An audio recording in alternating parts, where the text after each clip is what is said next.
교육이 9월 12일이었어요. 한 달이 더 넘었네. 근데 지금 뵈니까 낯이 익으신 선생님들이 좀 보이고요. 그리고 지난번 교육 이후로 두 업체에서 저에게 이 상담 문의를 해주셨어요.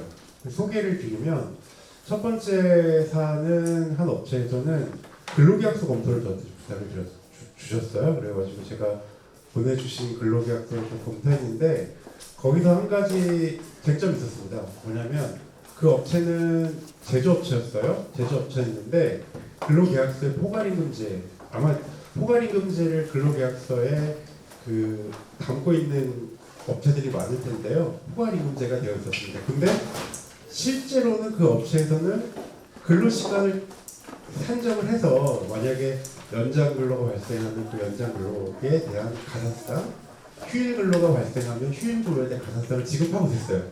그러니까 포괄임금제에는 근로계약서에 별 의미가 없는 내용이었는데 요새 아시겠지만 고용노동부에서 포괄임금제에 대해서 단속을 하겠다고 감독을 강화하겠다고 하고 있습니다. 그래서 기본적으로 포괄임금제는 그 근로시간 법원의 입장은 이겁니다.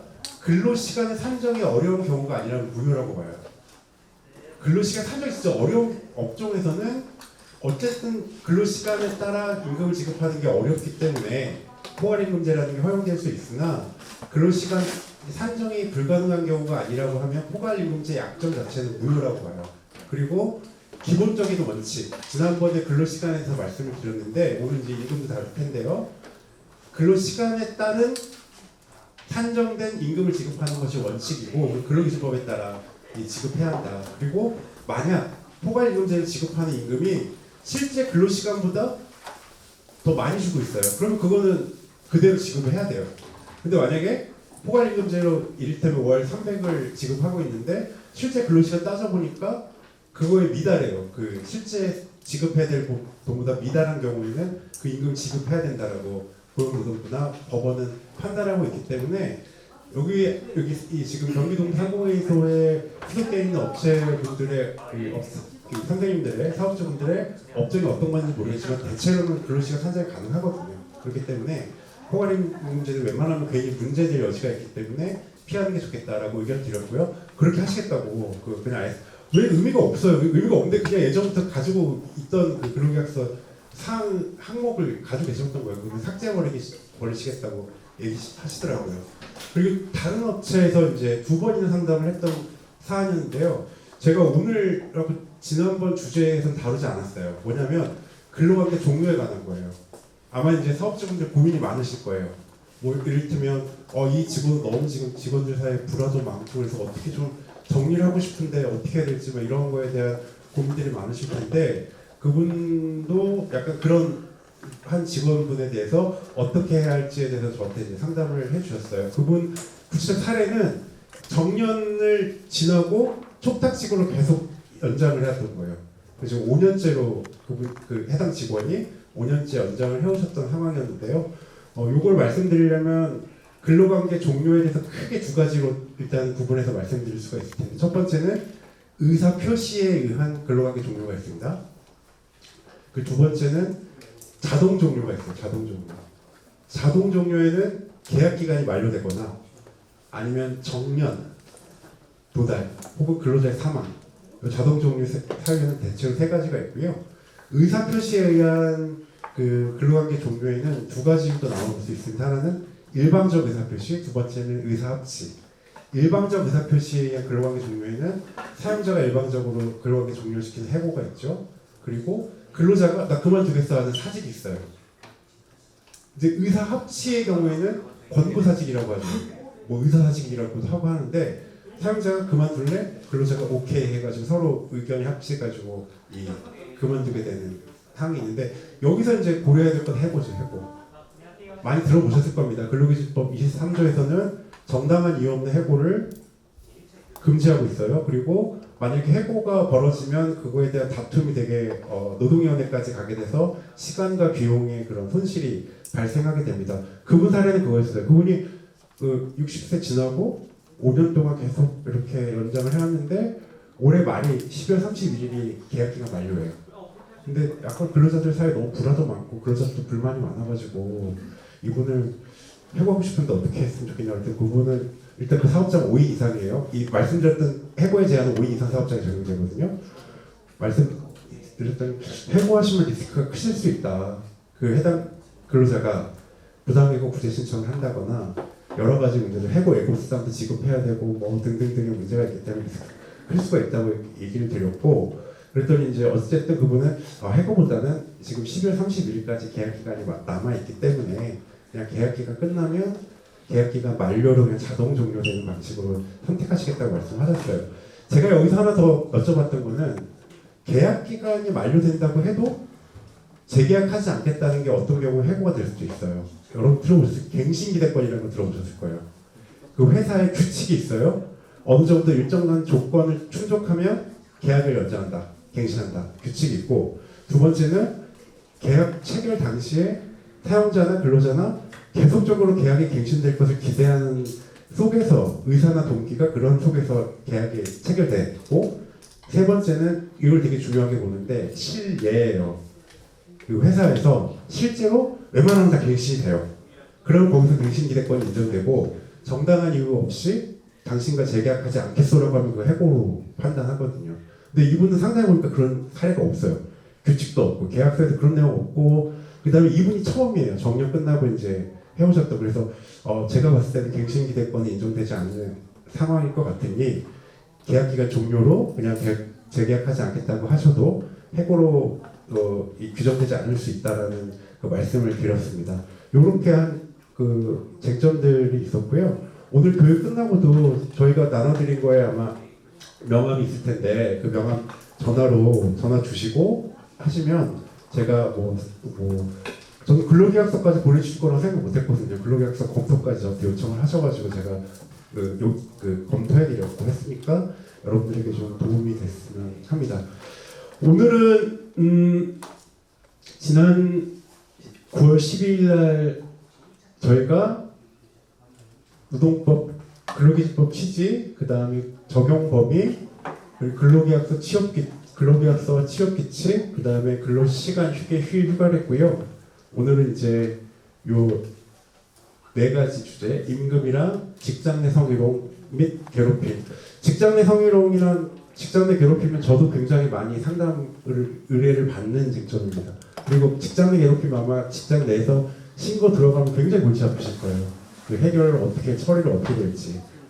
근로자는 근로자대로, 그다음 사용자는 또 사용자대로 굉장히 골치 아픈 문제가 직장 내 괴롭힘이어서 여기 사업주 선생님들 좀 아실 필요가 있을 것 같고, 그다음에 감정 노동자 보호는 경기도에서 이제 사용자 교육에서 이 감정 노동자 보호라는 주제로 좀 다뤄지기를 권고를 해서 이따가 간략하게 좀 살펴보도록 하겠습니다.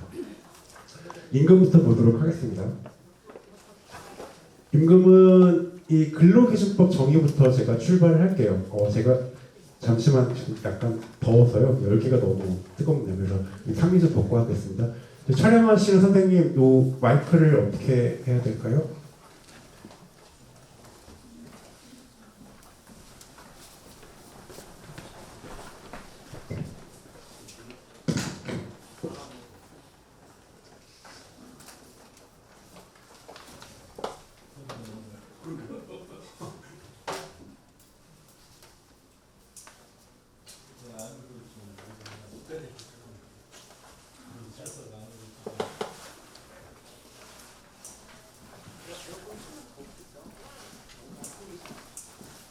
날씨 더워.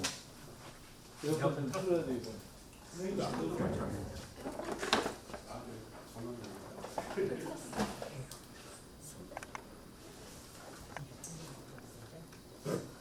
네, 그러면 임금을 좀 할 텐데요. 임금도 아마 관심이 되게 많은 실제 실무 사안일 겁니다.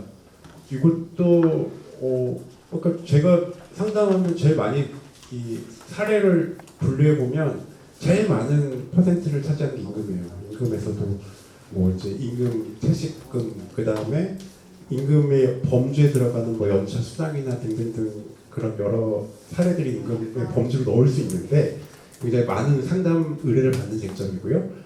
일단은 임금을 근로기준법에서 어떻게 정의하는지로부터 출발을 하도록 하겠습니다.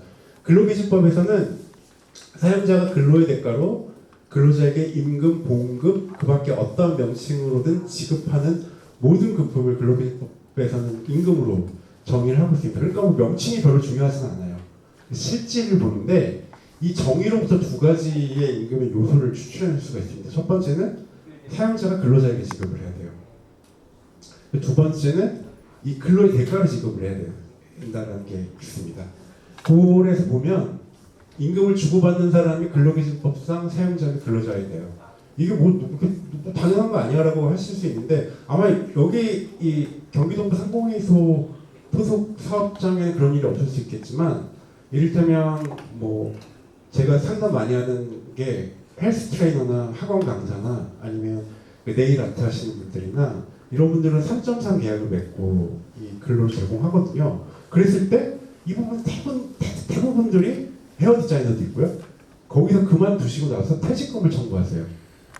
그런데 만약에 이분들이 3.3 말 그대로 도급 혹은 프리랜서라고 하면 퇴직금 지급 의무가 없어요. 근데 이제 이분들이 그래서 그분들이 그런 퇴직금 지급 청구를 할 때 핵심 쟁점은 이분들이 근로자냐 아니냐예요. 그걸 이제 막 파헤치느라고 진짜 엄청 자료들을 모아가지고 준비를 하거든요. 그래서 일단은 임금을 주고받는 사람이 근로기준법상 사용자하고 근로자여야 한다는 거예요. 그 다음에 두 번째는 근로의 대가로 지급되는 금품이어야 하는데 이게 뭐냐면 사용자에게 지급 의무가 있어야 돼요. 지급 의무가 있다는 거는 근로계약서, 뭐 취업규칙, 노조가 있는 단체 협약 혹은 관행, 그러니까 이제 그런 문서화된 규정이 아니라고 하더라도 여기에 대해서 지급해야 했어요. 예를 들면 제가 얼마 전에 했던 거는 상여금이 있었어요. 근데 그 회사에 상여금 규정이 없어요. 근로계약서든 다 취업규칙이든. 근데 거의 10년 동안 계속 지급해 왔어요. 1년 4차례. 그럼 이거는 지급 의무가 있다고 볼 수 있는 임금으로 규정이 될 수 있는 것이죠. 그 다음에 근로의 제공과 직접 또는 밀접한 관련이 있어야 돼요. 요거는 뒤에 사례들을 좀 볼게요.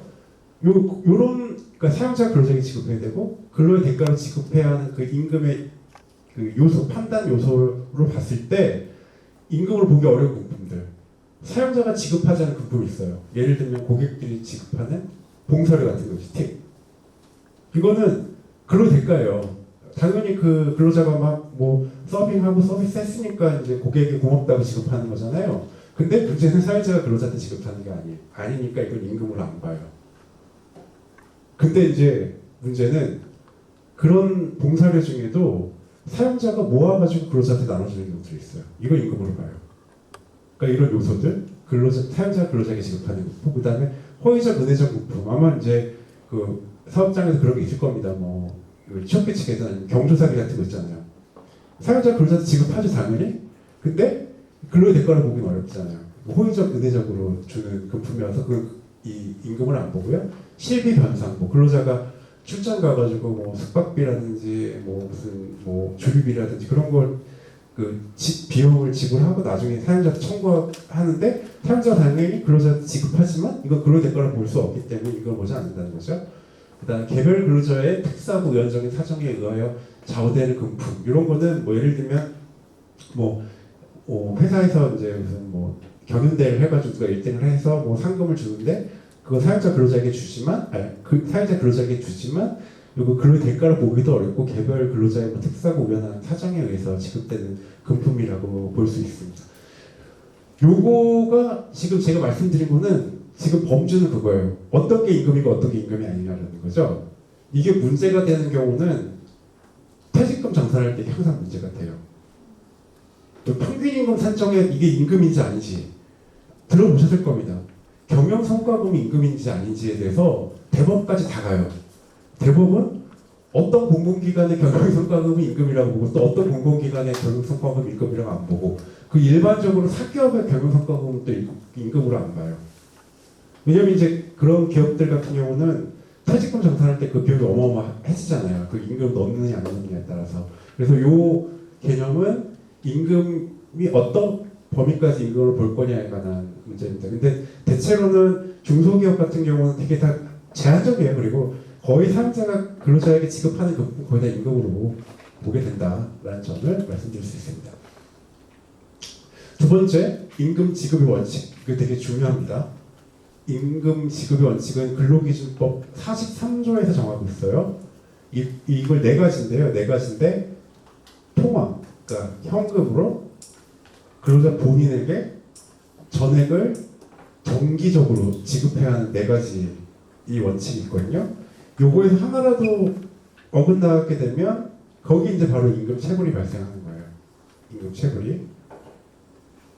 뭐 악의적으로 혹은 사정에 의해서 몇 개월치 밀리고 이런 게 아니라고 하더라도 지난번에도 말씀드렸던 것 같은데 나중에 분쟁이 벌어지면 저런 거 다 끌고 들어옵니다. 예를 들면 지급일이 15일인데 뭐 17일날 18일 지급한 거 가지고 이것도 체불했다라고 이렇게 문제 삼을 수 있다는 거예요.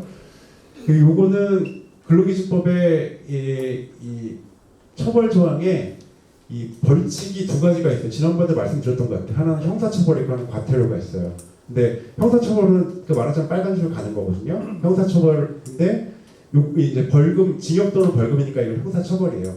형사처벌인데 꽤 높은 수준으로 이 처벌을 규정하고 있습니다. 요거에 대해서 하나 말씀드리면 임금 체불에 관해서는 근로기준법은 반의사불벌죄예요. 반의사불벌죄가 뭐냐면 피해자가 난 처벌을 원하지 않는다. 처벌 불원 의사를 밝히면 처벌하지 않는다는 거예요. 단순 폭행죄 생각하시면 돼요. 단순 폭행죄 있을 때 합의하고 그 피해자가 뭐 가해자에 대한 처벌을 원하지 않는다고 하면 처벌 안 받잖아요. 임금 이 제 43조의 이 원칙에 대해서는 그렇습니다. 근데 다만 제가 상담할 때도 이제 체불 상담할 때 그런 상담을 해요. 그게 언제 발생한 임금인지. 임금 채권은 3년 소멸시효예요. 아시죠? 3년 지나면 청구 못해요. 그래서 그 체불된 임금이 언제 발생한 것인지 먼저 여쭤봐요. 근데 만약에 3년이 지났을 때 그러면 완전히 그냥 그건 뭔가 문제 제기할 수 있는 방법이 없는 것이냐, 그건 아니에요. 여기 형사처벌 규정이 있잖아요. 형사처벌에는 공소시효라는 게 있어요. 처벌할 수 있는 이 정도의 3년 이하 징역 또는 3천만 원 이하의 벌금의 형사처벌에 해당하는 공소시효는 5년이에요. 그러니까 만약에 3년은 지났어요. 청구는 못해. 그러면은 근데 5년은 안 됐어 아직. 그런 경우면 이제 고소를 할 수 있는 거죠. 고용시청에다가. 고용시청에는 진정이나 고소를 할 수 있는 건 알고 계시죠? 진정은 행정청이 사용자로 하여금 시정명령, 그러니까 지급하라고 명령을 내릴 수 있게 하는 거고, 고소는 그냥 형사처벌을 전제로 제시하는 겁니다. 그 검사 지휘하에 수사가 들어가는 거예요. 그렇습니다. 그래서 어쨌든 요거에 대해서는 5년의 공소시효가 있다는 점. 그리고 요것도 있는데요. 사용자의 일방적인 임금 채권 상계를 금지한다는 게 뭐냐면, 이거 어려운 말, 상계 뭐 법률 용어인데요. 민법 용어인데, 이 선생님이 사용자고 제가 근로자예요. 제가 선생님한테 300만 원의 빚이 있어요. 그러니까 그 선생님 저한테 채권이 300이 있고 전 채무가 300이 있는 거잖아요. 근데 저한테 급여를 500을 줘야 돼요. 500을 줘야 되는데 300 깎고 200 줄게. 안 된다는 거예요. 여기 바로 이 전액불 원칙이에요. 전액불 원칙. 전액불 원칙 위반이에요. 바로 뒤에 한 사례를 볼 텐데 전액불 원칙에 위반되는 거기 때문에, 그렇기 때문에 임금은 지급하기로 한 정해진 임금은 그냥 다 줘야 돼요. 선생님이 가지고 계신 300 저에 대한 채권은 따로 그거는 추심을 하셔야 되는 거죠. 그래서 만약에 그냥 친한 사이에서 그냥 너 그냥 까고줄게 이거 나중에 문제 될 수가 있어요. 43조 위반이 될 수 있다는 겁니다. 제가 상담 사례에서 두 가지 정도 사용자분들한테 많이 질문받는 거. 근로자가 신용불량이라고 자기 계좌로 넣으면 다 포함돼요. 그래서 남의 계좌로 좀 넣어달라고 하는데 어떻게 해야 되냐는 그런 질문을 받아요. 어떻게 하는 게 좋을까요?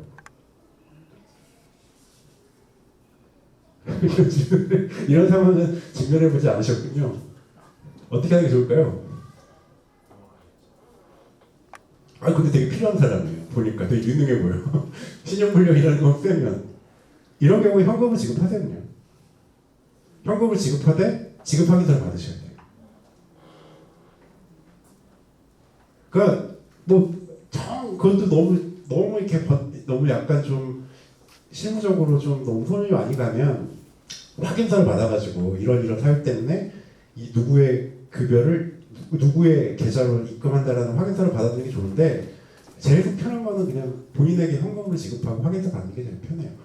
제가 한 상담했던 거는 외국인 근로자인데 이 사람은 이제 불법 체류예요.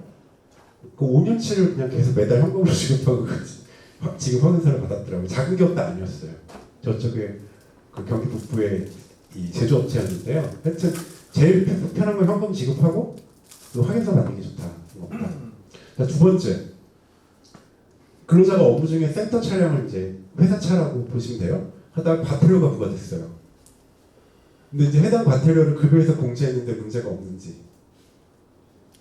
있으니까 제가 문제를 하겠죠. 문제가 있어요. 아까 말씀드린 전액불 원칙에 반하는 거예요. 요거는 이제 요거 과태료 관련해서 말씀드리면 이제 근로자가 뭐 하다가 과태료가 발생했어요? 그럴 경우에 대한 거는 고용노동부는 일단 첫 번째는 취업 규칙에 과태료가 발생했을 때 사용자가 부담한다는 규정이 있거나 아니면 그 행위를 과태료가 부과된 행위를 사용자가 너무 직접적으로 지시한 거예요. 그래서 그 과태료가 발생하게 됐어요. 그런 경우가 아니라면 기본적으로 근로자가 과태료를 부담하는 게 맞다고 보는 거죠. 기본적으로 과태료를 근로자가 부담해야 된다. 그러나 아까 말씀드렸던 근로기준법 43조의 전액불 지급 원칙에 따라서 일단 다 지급을 해야 돼요. 이거 급여는. 근데 그 과태료에 대해서는 따로 추징을 한다거나 근로자 본인이 내게 한다거나 그런 방식으로 처리를 해야 이 깔끔하게 근로기준법 지급 원칙에 따른 급여 처리가 되는 것입니다. 두 번째는 이제 평균 임금에 대해서 좀 말씀을 드릴 텐데요.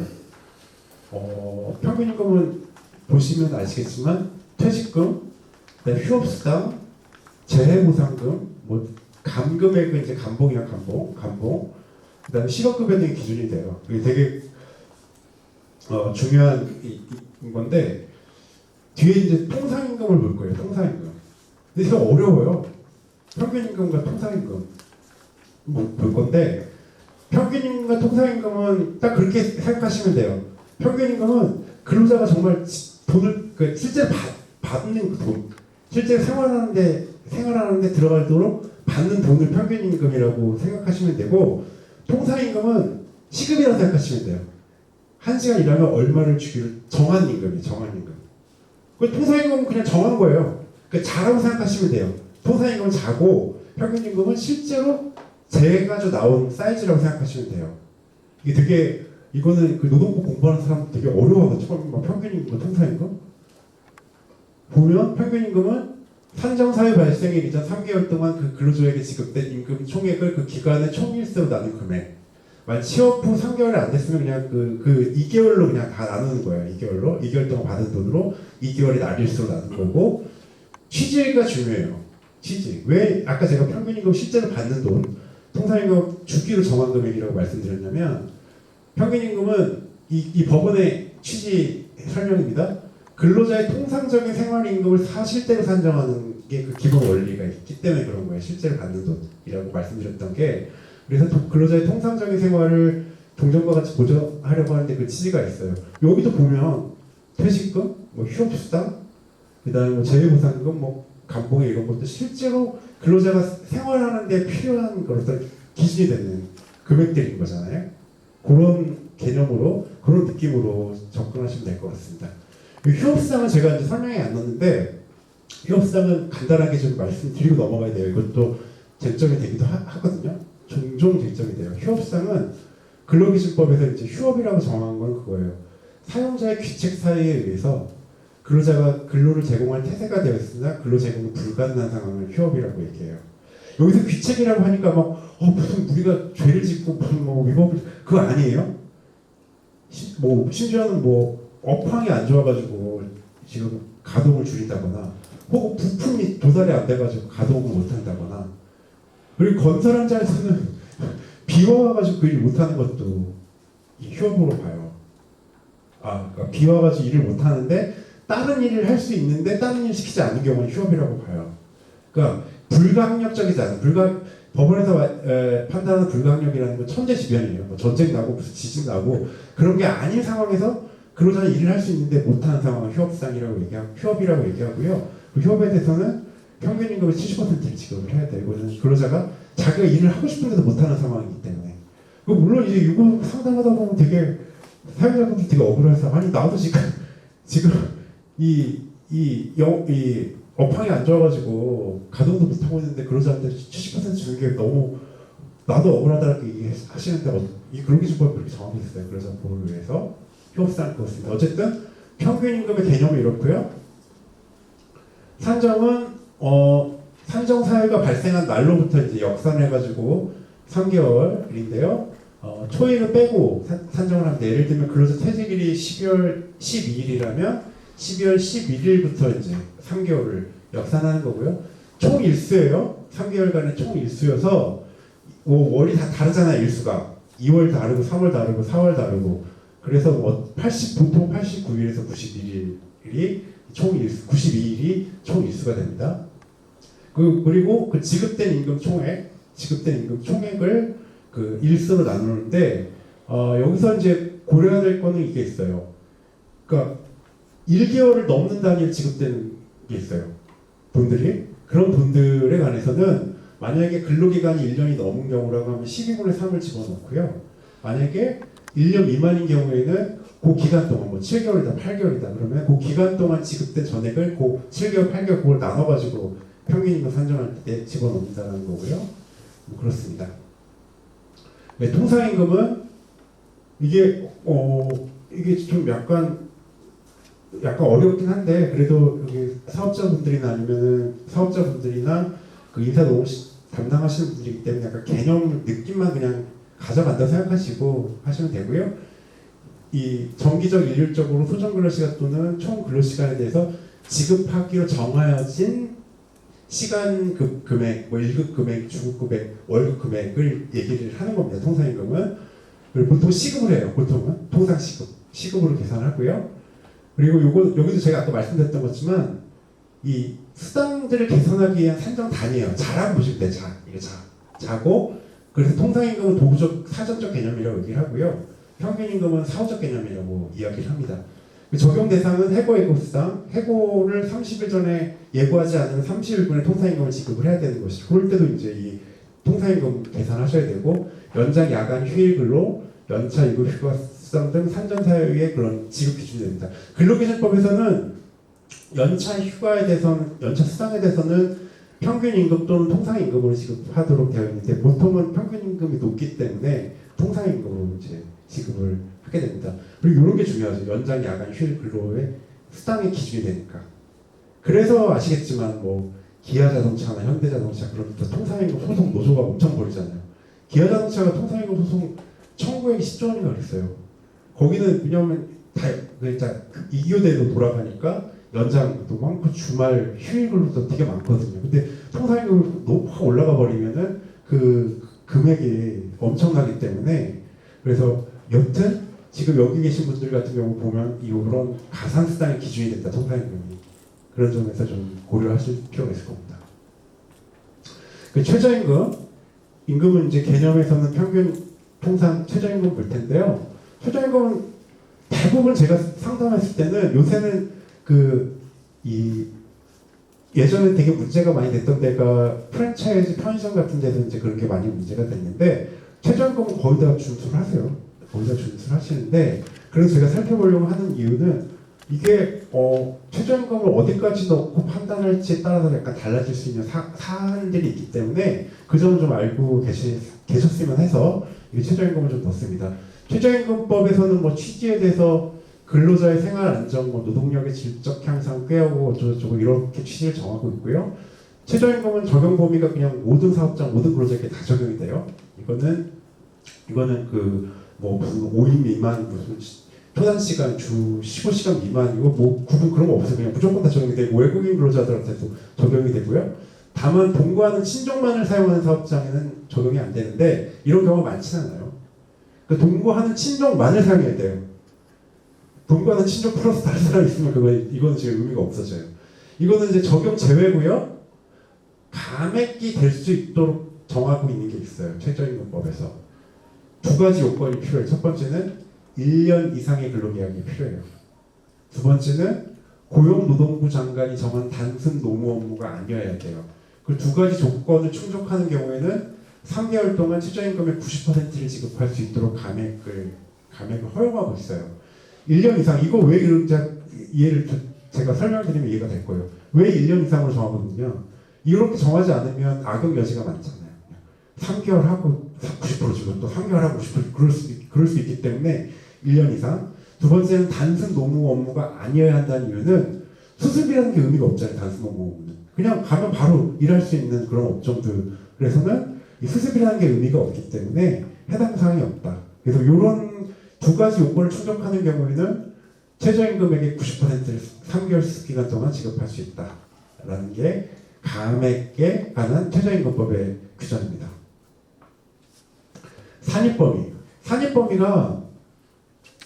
산입범위가 이제 뭐냐면 법률 용어가 어려워요. 이게 이 지금 지급하고 있는 임금이 최저임금을 법을 위반하느냐 아니냐를 판단할 때 그 집어 넣어놓고 판단하는 임금을 산입범위라고 얘기하는 거예요. 그래서 최저임금에는 매월 1회 이상 정기적으로 지급하는 임금을 산입해요. 그러니까 뭐 기본급이라든지 뭐 등등등을 다 넣고 요거를 한번 나눠봤을 때 최저시급 왜 미달하는지를 본다는 거예요.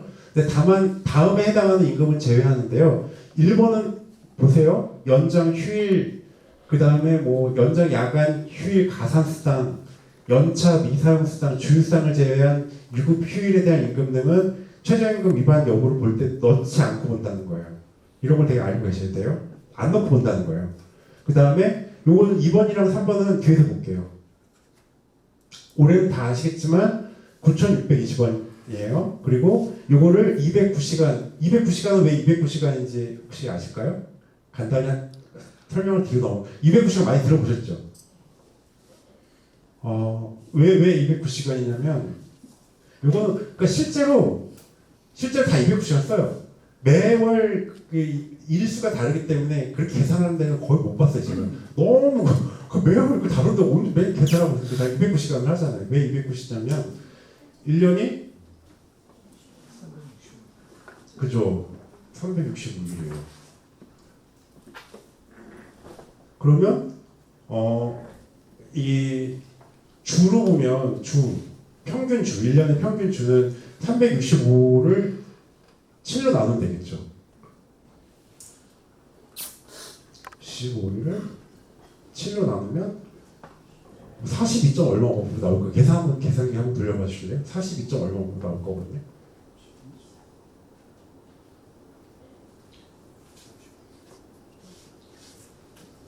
얼마 나오죠? 52. 얼마요? 점점점점 나와요. 그럼 1년이 한 52. 얼마 주라는 거예요. 자, 근데 그러면은 지금 제가 이 전제는 1주 8시간 곱하기 5일 그 다음에 플러스 임금을 지급해야 되기 때문에 주일 들어가겠죠. 주일도. 예. 그러면 임금 지급해야 되는 시간은 48시간이잖아요. 그죠? 48시간이죠. 자, 그럼 이제 50. 얼마인 거예요. 그러면 이거를 12주로 나누면 12개월로 나누면 한 달에 아마 4.345주가 나올 거예요. 그러니까 한 달 평균적으로 하면 4.345주예요. 이 4.345주에다가 곱하기 48 하면 이게 208. 얼마인데 그 반을 해가지고 209시간 여기서 나오는 거예요. 이해되시죠? 선생님들. 이거 그냥 간단히 왜 209시간인지 이해하시면 이렇게 하니까 이제 임금 계산은 편하죠. 매월 뭐 사전꼴로 시간 진짜 구하는 게 쉽지 않으니까 평균을 해가지고 209시간을 하는 것입니다. 자, 이제 여기를 다시 와서 209시간 기준으로 해서 월 최저 금액이 200만 얼마예요? 200만 뭐 580원이에요. 근데 여기서 아까 이제 최저임금 산입범위에 매월 들어가는 돈은 산입된다고 했죠. 매월 지급하는 돈은. 근데 거기서 이제 뭐 연장 관련 가산성 뺀다고 얘기를 드렸고, 그리고 요거는 빼요. 그러니까 1개월을 초과해요. 그 정기 상여금을 생각하시면 돼요. 한 달이 아니라 2달, 뭐 3달에 한 번씩, 뭐 1년에 2번, 1년에 3번, 매번 주는 그 돈은 이 아까 200만 얼마가 그 월 한단액이었잖아요. 거기에 5%의 금액을 제외하고 산입해요. 그 5% 넣지 않는다는 거예요. 그리고 통화로 지급하는 복리후생비 중에 200만 얼마의 1% 금액을 빼고 집어넣어요. 이렇게 이해하시면 돼요. 산입 범위를 늘리면 근로자가 유리할까요? 사용자가 유리할까요? 사용자가 유리하죠. 왜냐면 시급을 많이 안 늘려도 되잖아요. 이미 지급하고 있는 돈들이 있는데 상여금이나 복리후생비. 그래서 이거 맨날 산입 범위 가지고 막 논란이 많았던 거예요. 노동계는 산입 범위 늘리지 마라. 경영계는 산입 범위를 늘려라 라고 계속 요구를 했고 그 2018년도에 계속 산입 범위를 늘리는 방식으로 했고요. 요 복리후생비나 정기상여금은 내년부터는 다 넣어요. 그냥 다 넣고 최저임금 여부를 판단한다는 거예요. 무슨 말인지 이해되실까요? 자, 그래서 여기서 정기상여금은 뭐 월 최저금액의 200만 얼마의 5%인 529원을 제외하고 나머지 다 포함시키는 거예요. 그리고 현금성 복리후생비는 월 최저금액의 1%인 2만 얼마를 제외하고 나머지 다 포함시켜요. 내년부터는 이것도 다 이제 없애고 그냥 정기상여금이랑 현금성 복리후생비 100%다 넣고 이제 이게 209로 나눠가지고 최저시급 지키는지 안 지키는지 판단한다는 겁니다. 이해되시죠, 선생님들? 사례를 볼게요. 이건 제가 이제 만든 사례인데요. 이런 것 때문에 제가 이 최저임금 이거 뭐 우스워? 뭐 이렇게 뭐 어차피 주는데라고 생각하실 수 있는데 산입 범위에 따라 이게 달리 판단될 수 있다는 겁니다. 딱 보세요. 직관적으로 토종근로 시간이 주 40씩 1주 40이에요. 이 사람이 급여를 220 받아요. 그럼 최저임금 위반 아닌 거라고 생각하실 수 있잖아요, 그죠? 아까 200만 580원인가 그랬잖아요. 자, 근데 어떤 임금이 들어가고 어떤 임금이 들어가지 않는지에 따라서 달라질 수 있는 거예요. 이분 지급 항목을 보니까 기본급 180, 식대 10만 원, 교통비 10만 원, 연장근로 수당이 20만 원이에요. 그래서 220이에요. 자, 봅시다. 기본급 매월 정기적으로 들어가니까 산입범위 넣죠. 최저임금 위반 여부를 판단할 때 180 들어가요. 식대는 아까 식대랑 교통비는 현금성 복리후생비예요. 그럼 뭐 그 1%였던 뭐 얼마였죠? 2만 이거 얼마 제외하고 넣는다고 했죠.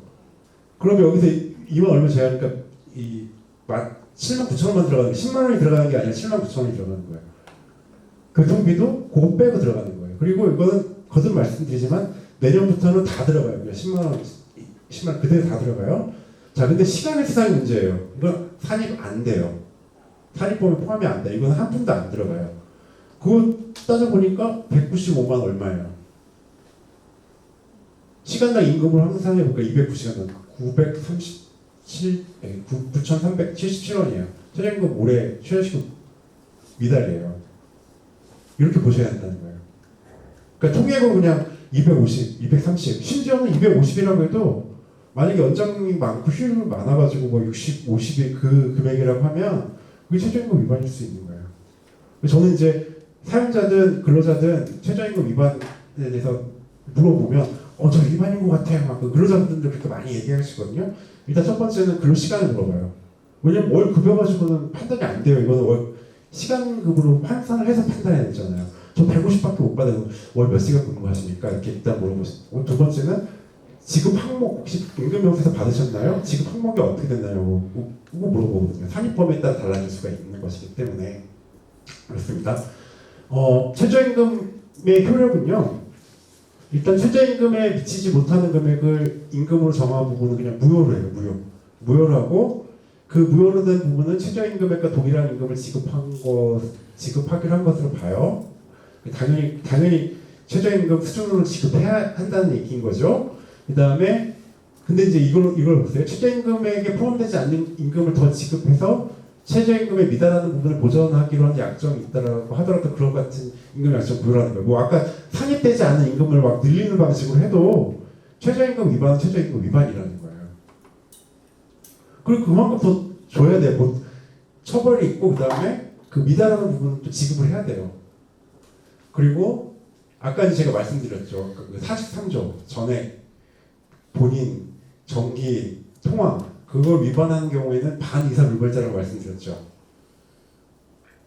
그 근로자가 처벌을 원하지 않으면 형사 처벌하지 않아요. 근데 최저임금 위반은 그게 없어요. 근로자가 뭐 선처해 주십시오라고 해도 뭐 양형에는 조금 영향을 줄 수 있겠으나 반의사 불벌죄가 아니기 때문에 최저임금 위반은 그냥 바로 처벌 대상이라는 점을 말씀드릴 수 있습니다.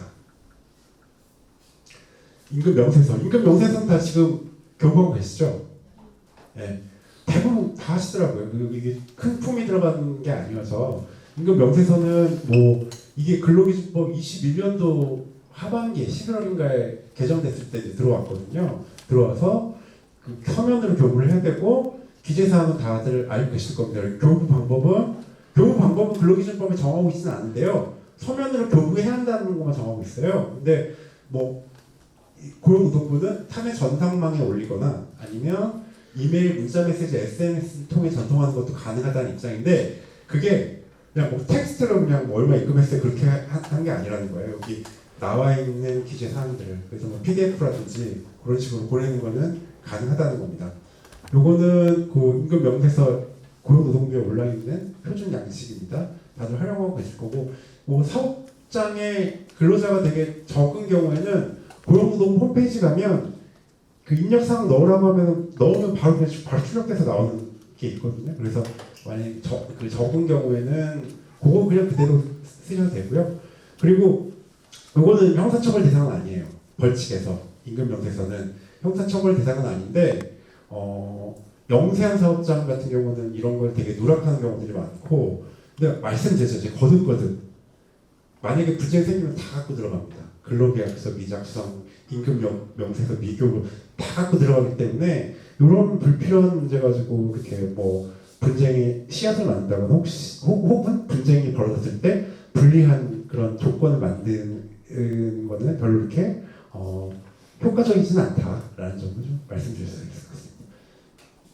퇴직급여제도에 대해서 좀 말씀을 드릴 텐데요. 먼저 혹시 지금 사업장에서 퇴직금 제도를 쓰시는 분들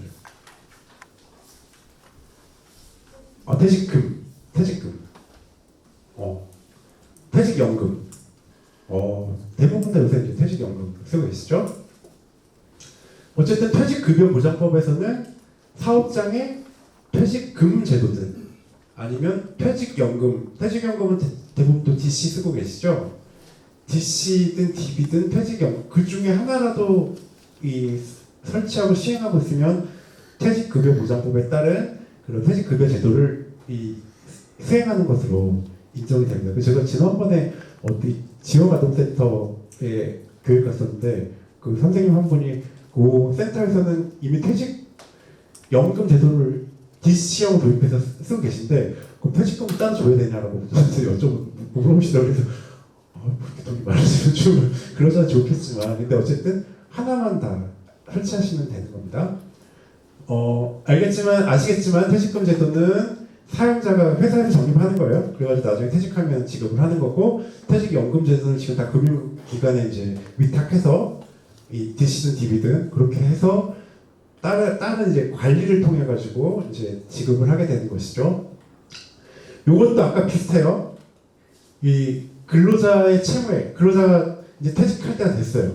근데 똑같이 아까 이제 이 퇴직시라고 하니까 제가 선생님이 저한테 1,000만 원을 빌려주셨어요. 선생님 저한테 1,000만 원 받을 게 있어요. 그래서 선생님이 너 퇴직금 2,000인데 1,000 까줘줄게. 그건 안 된다. 그건 안 돼요.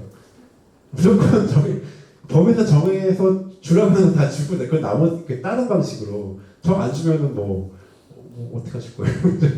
저 줄 생각 없습니다. 그러면 뭐 민사 털든지 뭐 어떻게 형사를 하든지 하시죠. 어쨌든 퇴직금을 그렇게 상계하는 거는 안 된다는 거고요. 여기 이제 쟁점이기도 해요. 퇴직급여제도가 적용되는 근로자는 두 가지 조건이 필요해요. 하나는 계속 근로기간이 1년 이상이어야 돼요. 두 번째는 사주 평균에서 일주 15시간 이상을 근무해야 돼요.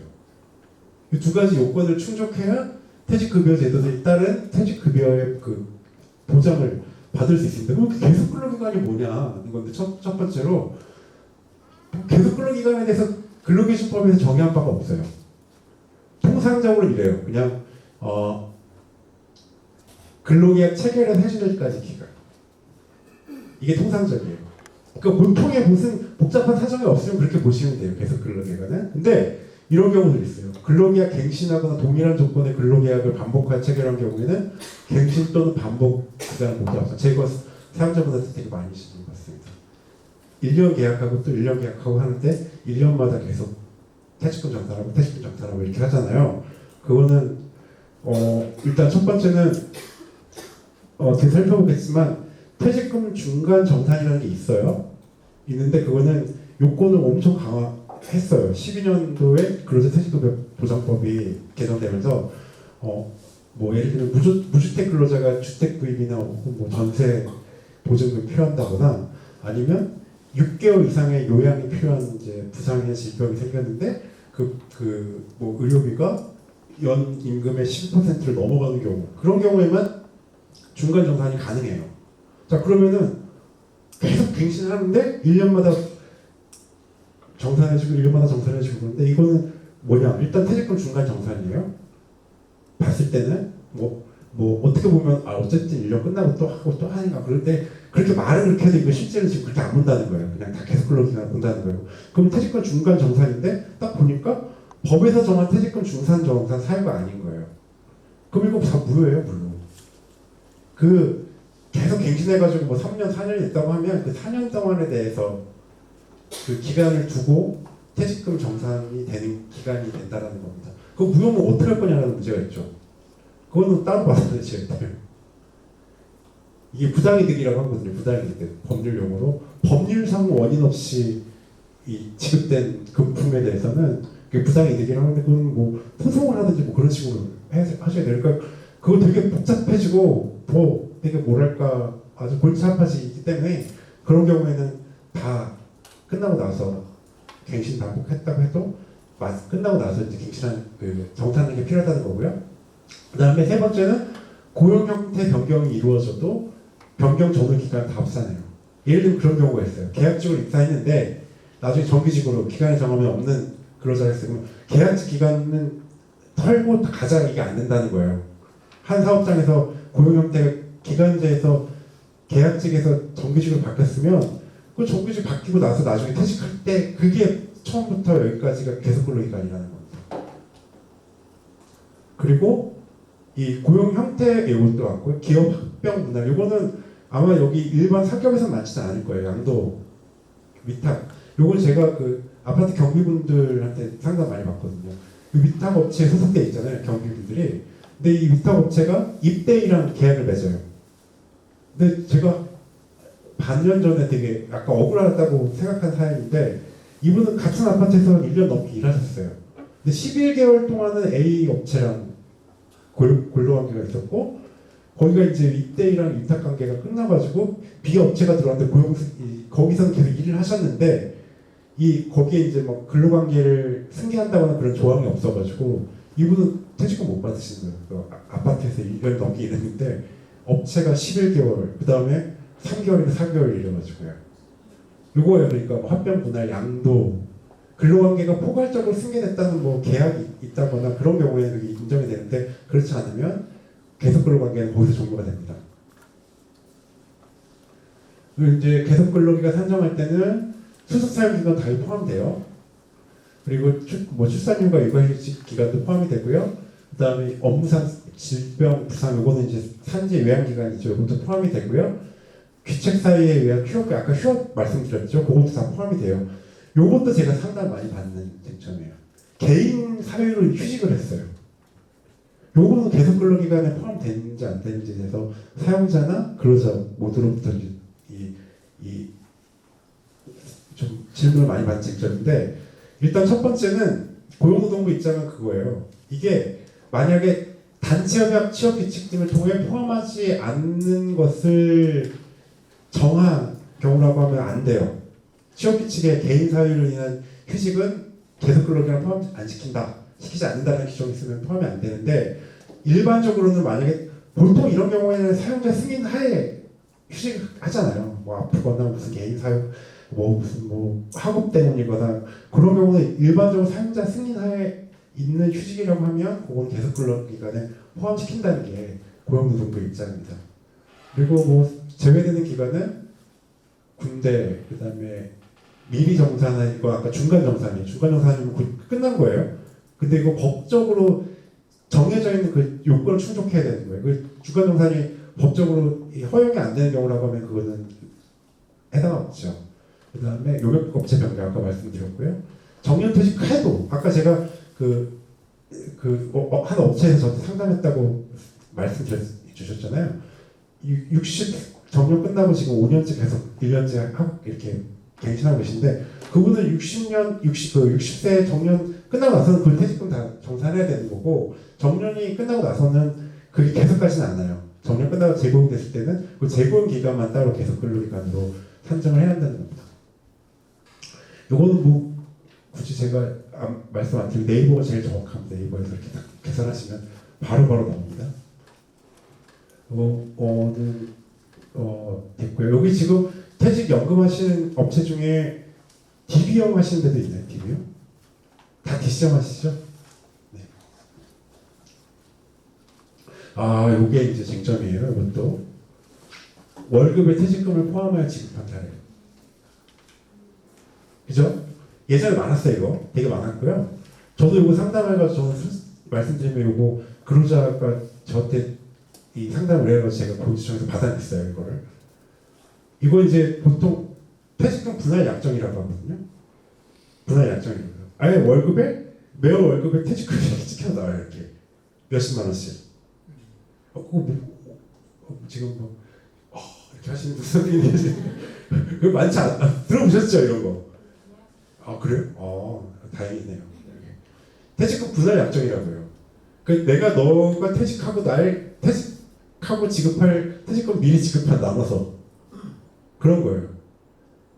요거는 일단은 법원이나 노동부는 아주 단호합니다. 분할 약정 무효다. 왜냐?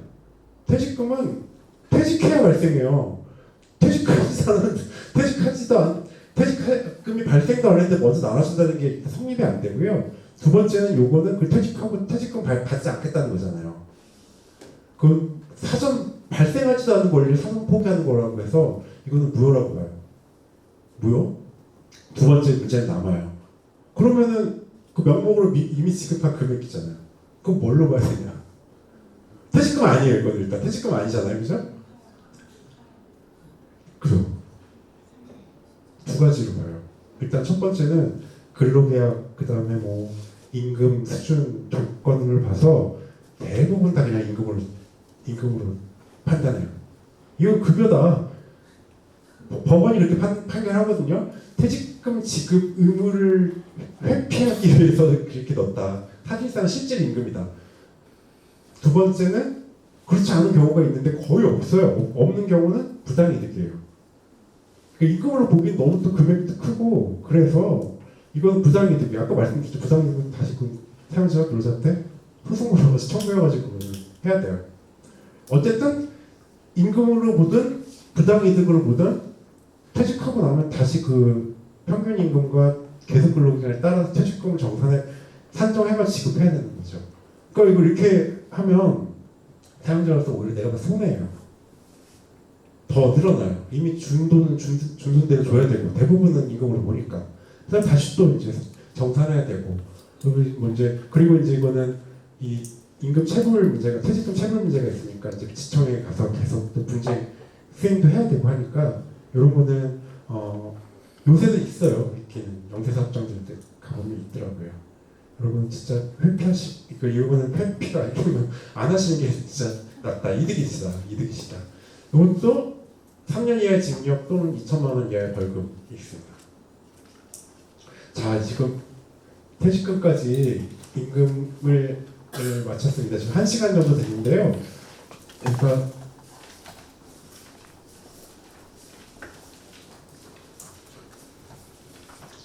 지금 3시 56분인데요. 휴대폰 시계로 10분 쉬고 4시 6분에 시작하도록 하겠습니다. 직장내 성희롱에 대해서 좀 볼 텐데 혹시 그 사업장에서 직장 내 성희롱이나 직장 내 괴롭힘에 관한 신고가 있었고 거기에 처리해 보신 사업장들이 있으실까요? 없어요. 그럼 제가 괜히 얘기를 일하는 건가요? 아닙니다. 근데 물론 이제 지금까지 했었던 쟁점들, 뭐 근로시간, 휴일, 뭐 휴가, 뭐 임금 이런 거는 진짜 굉장히 계속 일상적으로 부딪히는 문제인데 이거 알고 계셔야 돼요. 이런 문제들이 발생했을 때 알고 대처하는 것과 전혀 여기에 대해서 어떤 사전 그런 느낌이라든지 기본적인 지식이 없는 상태에서 발생했을 때는 정말 당황스럽거든요. 그리고 직장 내 괴롭힘은 직장 내 성희롱은 요새 조금 덜한데 직장 내 괴롭힘이 있다고 살펴볼 때 엄청 되게 다양하게 제기가 되고 있어요. 그래서 살펴보도록 하겠습니다. 직장 내 성희롱부터 볼 텐데요. 여기 계시는 사업주분들이나 의사 노무 담당하시는 분들도 일단 성인지 감수성은 이제 뭐 이 성별 차이에 따른 뭔가 이 겪는 문제들에 대해서 좀 민감하게 대응한다는 게 좀 어려운 얘기예요. 뭐 성인지 감수 요새 그 법원 판례에도 막 성인지 감수성 나오고 막 난리가 났거든요. 근데 알고 계시군요. 어쨌든 여성들이 이 사회에서 이 처지에 따라서 그들이 더 불편함을 많이 겪고 있는 것에 대해서 민감하게 반응한다. 그 정도로 이해하시면 제가 생각하는 가장 쉬운 설명인 것 같아요. 성인지 감수성이 그런 거고요. 그래서 뭐 성희롱에 대해서 잘못된 대표적 인식, 뭐 의도는 없으면 단지 친밀감 표현하는 거다. 혹은 뭐 이건 성희롱이 아니라 성희롱 무시해버리면 그만이다. 그 다음에 성희롱은 여성의 과다한 신체 노출 등으로 인한 성적 충동 때문에 발생한다. 뭐 이런 얘기들이 이제 있는데 이런 거는 성인지 감수성이랑은 되게 배치되는 얘기인 거죠. 제가 한 50대, 60대 분들 대상으로 성희롱 요거 얘기했다가 레깅스 논쟁 막 벌어지고 난리도 아니었습니다. 근데 여튼 제가 지금부터 말씀드리는 거는 그거예요. 이거 지금 저는 약간 같이 중립적으로 설명을 드리기 위해서 고용노동부 자료를 지금 사용하고 있어요. 생각이 다를 수 있어요. 실제로 아니 뭐 레깅스 입고 다니는 것 때문에 그런 거 아니야라고 생각하실 수 있는데 그거는 뭐 그냥 혼자 생각하시면 되고 지금 법률의 이제 문제를 다룰 거기 때문에 고용노동부는 이렇게 판단한다라는 정도에서 설명을 드리는 것이기 때문에 약간은 뭐 나는 그렇게 생각 안 하는데라고 생각하셔도 그냥 들어주셨으면 하는 바람을 성희롱 문제는 특히나 좀 말씀드리고 싶습니다. 직장 내 성희롱에 대해서 이건 지금 남녀고용평등법이에요. 남녀고용평등법에서 직장 내 성희롱 금지를 규정을 하고 있습니다. 남녀고용평등법은 이 5인 미만 포함해서 모든 사업장에 적용이 돼요. 모든 사업장에 적용이 되고요. 그 직장 내 성희롱 주체를 사업주 상급자 근로자로 규정하고 있어요. 그러니까 흔히들 일단 직장 내 괴롭힘도 보겠지만 흔히들 성희롱 괴롭힘하면 상급자에 의한 성희롱을 생각하는데 다 이 행위 주체가 근로자가 규정이 되어 있다는 것은 동급자 혹은 후임에게도 그걸 당할 수 있다는 거예요. 그 점은 염두에 두시고요. 여기서 이제 직장 내 성희롱에서는 이따가 직장 내 괴롭힘도 마찬가지인데 정의를 어떻게 법에서 정의를 어떻게 하느냐에 따라서 어떻게 규정을 하고 어떤 일들을 해야 되는지를 좀 뽑아낼 수가 있어서 정의를 잘 보셔야 됩니다. 이 남녀공평법에서는 직장의 성희롱을 사업주 상급자 또는 근로자가 이 주체죠. 직장 내 지위를 이용하거나 업무와 관련하여 다른 근로자에게 성적 언동 등으로 성적 굴욕감 또는 혐오감을 느끼게 하거나 성적 언동 또는 그 밖의 요구를 따르지 아니하였다는 이유로 근로조건 및 고용에서 불이익을 주는 것을 성희롱으로 규정을 하고 있어요. 성희롱으로. 근데 이거 지금 제가 말씀드리는 건 직장 내 성희롱이에요.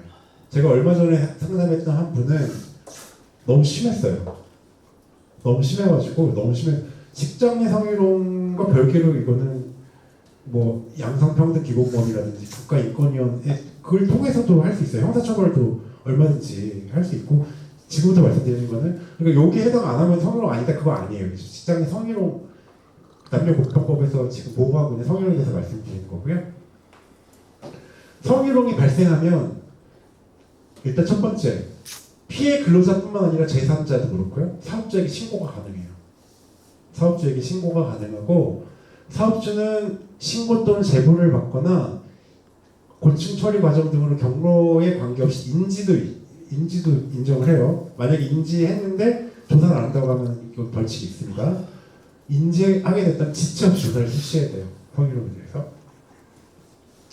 그리고 조사 중에 피해 근로자 등에 대한 부적절한 질문이나 특정한 답변을 요구하거나 강요, 회유 등으로 성적 불쾌감을 유발해서는 안 되고 보통 요새 2차 피해, 2차 가해라는 얘기를 하죠. 그런 거를 하지 않도록 하고 피해 근로자 등의 침해된 권리 회복이 그 목적이 있기 때문에 추가 피해가 발생하지 않도록 각별히 주의를 하는 게 필요하다라는 거고요.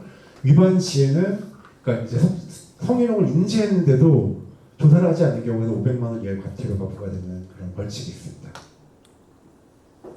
그 행위자를 제재해야 돼요. 만약에 이 성희롱이 인정된다라고 했을 때는 확인된 데 지체 없이 성희롱 행위를 한 자에 대해서 징계, 근무 장소 변경 등의 필요한 조치가 필요해요. 근데 이게 좀 애매해요. 이따 직장 내 괴롭힘에도 보겠지만 지체 없이 필요한 조치를 적절한 조치를 해야 한다고 하는데 그 내용이 무엇인지는 정해져 있지는 않아요. 근데 근로자들은 대부분 이제 유급 휴가를 원하긴 하는데 그걸 재량이거든요. 조치는 해야 되지만 그 조치가 반드시 유급 휴가 같은 건 아닐 수는 있어요. 어쨌든 필요한 조치를 해야 되고요. 행위자에 대해서 징계 조치는 반드시 해야겠죠. 이게 만약에 이게 잘못되면 진짜 조직 문화가 완전 무너져요. 물론 서로 불신 생기고 정말 안 좋습니다. 이거는 기업 운영의 마인드에서도 이런 일에 대해서는 일어나지 않도록 예방하고 일어났을 때 적절하게 대처하는 게 필요하다는 말씀 드리고 싶고요. 이제 판단 기준을 보면 행위자에 해당할 수 있는 범위는 사업주 상급자 근로자입니다. 사용자 범위에는 이 등기 임원과 같은 경영 담당자, 그러니까 사업주나 경영 담당자, 인사 노무 담당이사, 공장장 등과 같은 근로자에 대해 상황에 대해서 사업주를 위하여 행위하는 자가 포함이 되어 사용자 지난번에도 제가 말씀드렸을 것 같아요. 근로기준법 사용자랑 동일하거든요. 근로기준법에 많은 사람들이 사용자 생각하면 사업주만 생각해요. 근데 근로기준법에서는 사용자를 세 부위로 정하고 있어요. 첫 번째 사업주, 두 번째 경영 담당자. 그러니까 이제 뭐 CEO 같은 사람들이 있죠. 경영 담당자. 소유하고 있지는 않아서 경영을 담당하고 있는 사람. 세 번째는 사업주를 위해 행위하는 자. 이거는 근로자들의 근로 조건에 대해서 뭔가 결정할 수 있고 사업주를 위해서 그런 일들을 실행할 수 있는 권리. 보통은 이제 사업장에서는 뭐 인사노무 담당하시는 분들 그런 분들이겠죠. 그런 분들을 이제 사용자로 봅니다. 피해자는 이 남녀공평법에서는 이 근로자 남녀공평법상 근로자고 근로기준법상 근로자, 파견 근로자, 협력업체 근로자, 구직자도 포함돼요. 파견 업체가 들어와 있다고 하면 이것도 신경 쓰실 필요는 있다는 거예요. 파견 근로자가 있다 뒤에도 직장 내 괴롭힘에도 그 파견 근로자에 대한 직장 내 괴롭힘 보호가 있는데 이거는 간단하게 설명을 드리면 아시죠? 파견은 이 파견 업체가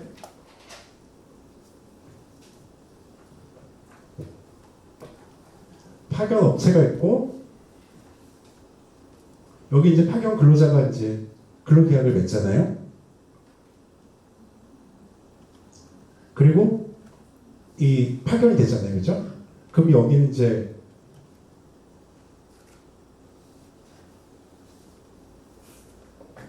여기서 일을 하게 된단 말이에요, 그죠?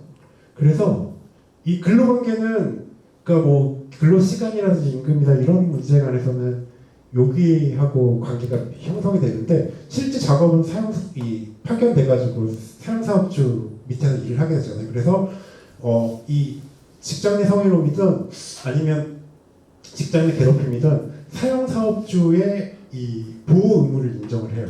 그래서 이 직장 내 성희롱 같은 경우도 파견 근로자에 대한 보호가 포함이 되어 있는 것입니다. 근데 원청, 하청은 이게 인정이 안 돼요. 원하청, 위탁 이런 건 인정이 안 되는데 파견에 대해서는 사용사업주가 파견 근로자에 대한 안전 배려 의무를 진다라는 그런 개념 때문에 인정을 하게 됩니다. 그리고 여기 이거 하나 이것도 보시면 여기 구직자까지 포함돼요. 구직자 남녀공평법에서는 근로기준법에 대해서 제가 계속 뭐 지난 시간부터 말씀드렸는데 근로기준법은 기본은 근로계약을 시작한 이후부터예요. 그 이후에 이제 막 시간 뭐 임금 막 그런 거거든요. 근데 남녀고용평등법은 구직자까지 포함이 돼요. 그래서 만약에 채용 과정에서 뭔가 성희롱이 벌어졌다 그러면 무슨 남녀공평법의 보호를 받을 수가 있는 것이죠. 업무 관련성이 있어야 되고요. 그래서 행위자가 지위를 이용하거나 업무와 관련이 있는 경우에 관련성이 인정되고, 업무 관련성이 없다면 남녀공평법상의 성희롱에 해당하지는 않아요. 그렇다고 아까도 말씀드렸던 것처럼 성희롱 아예 그건 아니에요. 다른 방식으로 이제 이 문제 제기를 하고 그 가해자에 대한 처벌을 요구할 수 있죠. 그래서 업무 관련성이 있다면 근무 시간 외에 일어난 경우, 그 다음에 사업장 밖에 일어난 경우도 해당할 수 있다라는 점. 그리고 특히나 이제 제가 상담하다 보면 성희롱은 이제 뭐 회식이나 그런 데 많이 좀 발생을 하게 되거든요. 저는 약간 당황스러웠던 상담은 사용자한테 성희롱을 해가지고 저한테 어떻게 해야 되냐고 물어봤는데 근데 그분이랑 일주 전인가 열흘 전에 다른 건으로 상담을 했어요. 다른 건 상담했는데 나도 그 건으로 저한테 전화하는 줄 알았거든요. 제가 뭐 해가지고 이렇게 했어요. 그래서 저한테 제가 그래서 너무 당황해. 잘 하시죠. 그랬습니다. 어쨌든 그런 이제 회식 장소나 야외 출장 중의 경우에도 발생할 수 있다는 점입니다. 그다음에 이런 거 되게 애매해요. 성적 언동 또는 그 밖의 요구, 그거 가지고 성적 굴욕감이나 혐오감을 불러일으키는 경우라고 하는데, 이건 사실 고용노동부에서 판단할 문제예요. 근로감독관들이 보고 이게 성적 그런 언동이나 그 밖의 요구는 되게 명확한데, 언동이 이제 이게 지금 불쾌감이나 혐오감을 불러일으킬 거냐라는 거에 대해서는 뭐 고용노동부가 이제 판단을 하겠죠. 근데 여기 보면 고용노동부 이렇게 자료인데요. 여성 직원을 아줌마라고 부르거나 반말하는 것 같은 경우는 성차별적 행동에는 포함되나 성적 언동이라고 보기는 어렵다는 건데, 저는 아까도 말씀드렸지만 제 판단은 있지만 그냥 저는 고용노동부 자료를 드려야 말씀드릴 수밖에 없습니다. 근데 이런 건 웬만하면 피하는 게 좋죠.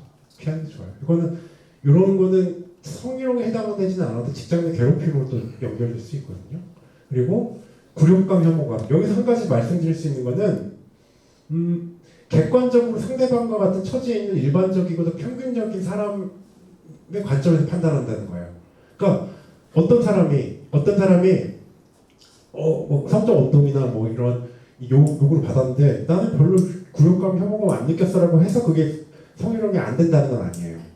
객관적이고도 평균적인 그런 사람들로 하여금 느낄 수 있는지 여부를 판단한다는 것이, 여기도 중요한 게 있어요.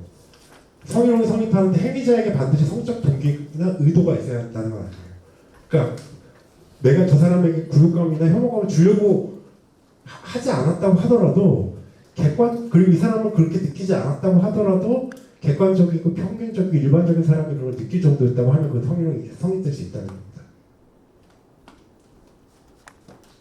2차 가해는 아까 말씀드렸던 것처럼 뭐 이 사건이 발생하고 나서 막 소문을 낸다거나 막 이런 일도 있어요. 뭐 심지어는 막 비난하고 집단계로 제가 해봐서 그래, 뭐 제가 뭐 노출이 과다해서 그래, 이런 식으로 하는 거에 대해서 이제 되게 엄격하게 조처를 하겠다는 겁니다. 통제를 하겠다는 겁니다. 이것도 진짜 되게 약간 신고한 사람들한테 4차례나 전화를 걸어서 가해자를 용서해야 한다, 징계를 받으면 서로가 서로는 이런 식으로 했던 것도 다 지금 이제 2차 가해라고 법원이 판단했다는 사례를 넣은 것입니다. 이 조치가 있는데요. 근로자는 아까 사용자의 의무가 있었잖아요. 지체없이 조사도 해야 되고 적절한 조치를 해야 되고, 그런 걸 하지 않으면 노동위원회, 이게 작년 5월 19일 날 시행이 됐거든요. 그러니까 그동안 노동위원회 부당해고, 그러니까 부당해고에는 징계도 다 포함돼요. 그 다음에 기간제, 그래서 차별 이런 것들만 됐는데, 만약에 사용자가 적절한 조치 의무, 사용자가 가해자여야 하는 건 아니에요. 직장 내 성희롱이 벌어졌는데 사용자가 적절한 조치 의무를 하지 않았을 경우에 근로자는 노동위원회에다 시정 신청할 수가 있어요. 사용자가 적절한 조치를 시행하지 않았다라고 해서 이제 할 수 있고요. 요거는 다른 얘기고요. 여기 대략적인 프로세스를 좀 여기 계신 분들이 그리셨으면 좋겠는데, 일단 신고나 인지가 있어요. 인지를 하셨어요. 그러면은 조사를 하셔야 돼요.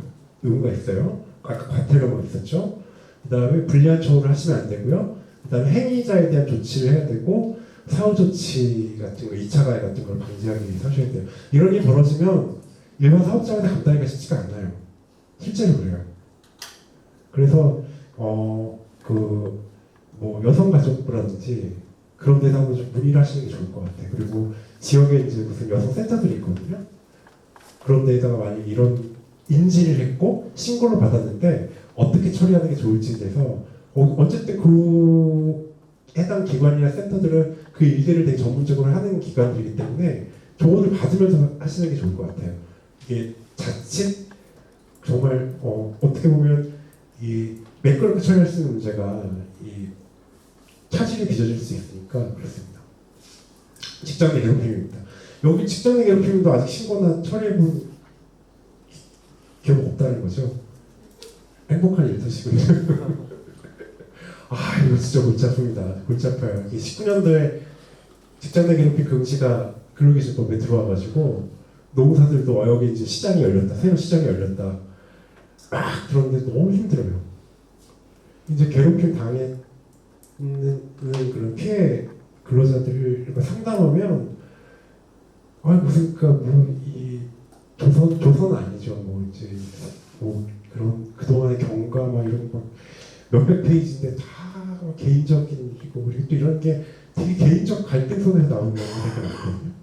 또 어려운 거는 아마 이제 만약에 벌어지면 그런 어려움이 있으실 거예요. 조사하는데 이 질들에 의존할 수밖에 없기 때문에 이 말이 진짜 진실인지에 대한 막 그런 그거 어떻게 거의 그리고 막 진짜 거의 상담 수준으로 이제 심리 상담 수준으로 해야 되기 때문에 되게 좀 어려운 일이긴 한데 알고 계셔야 돼요.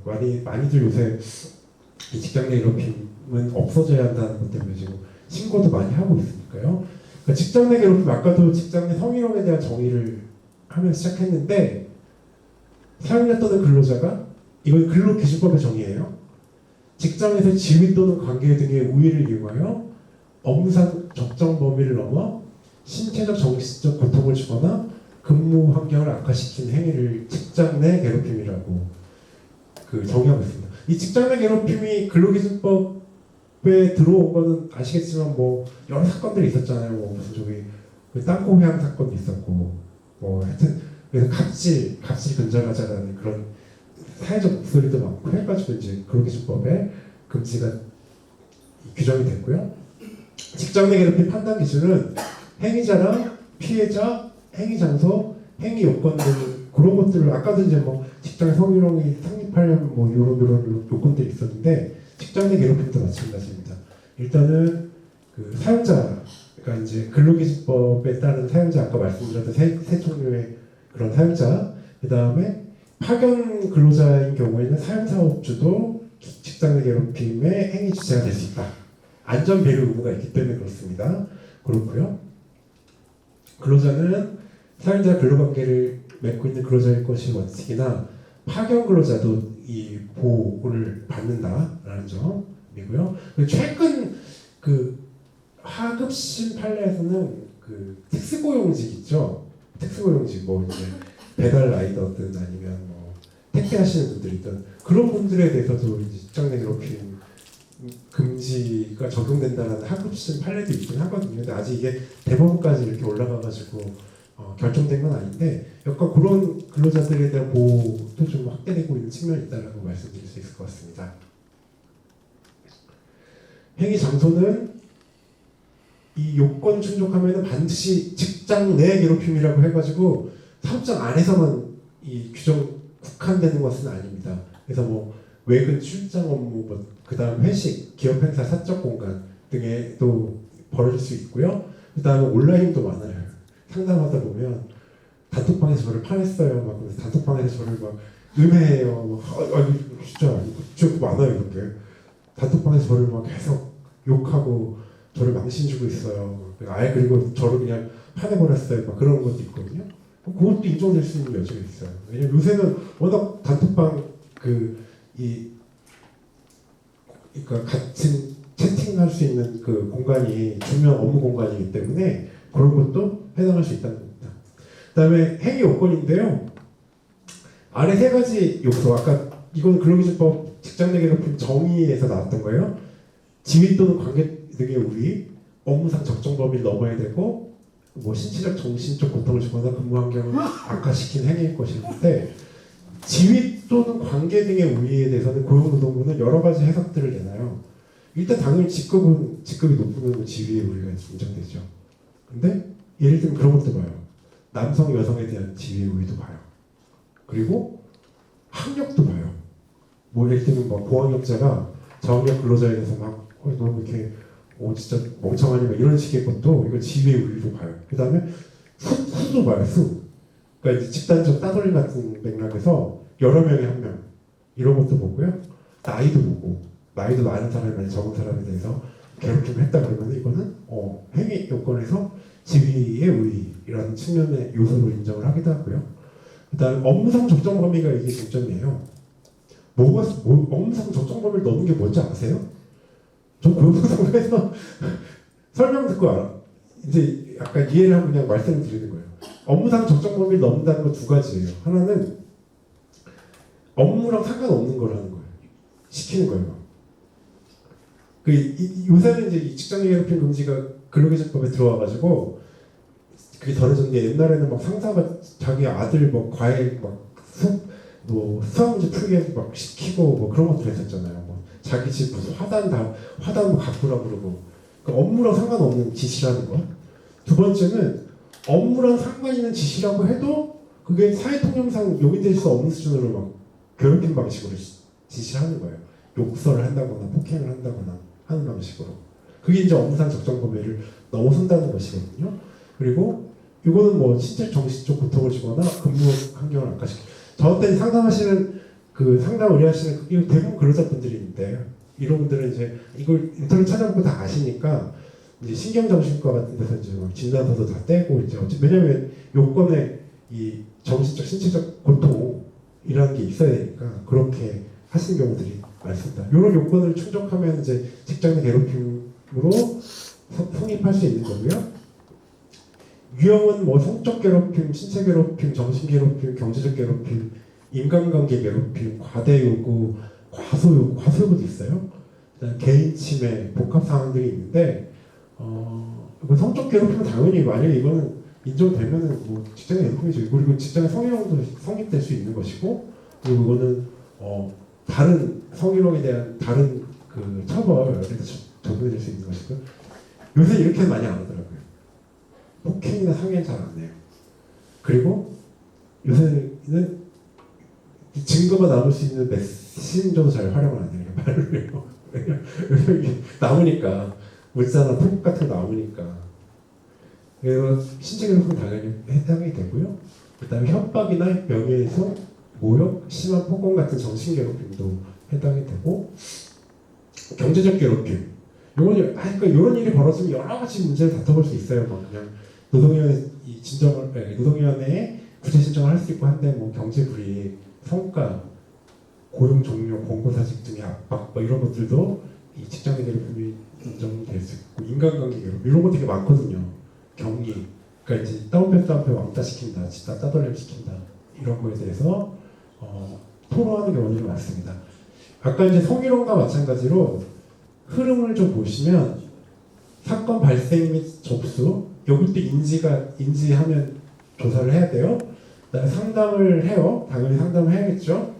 하고 당사자가 해결을 원하는 경우에는 약식 조사하고 조정 중재로 끝날 수도 있어요. 근데 피해자가 조정 중재를 거부하는 경우에는 정식 조사에 들어가야죠. 그리고 애시당초 나는 조정과 중재를 바라지 않는다. 이거 조사해달라.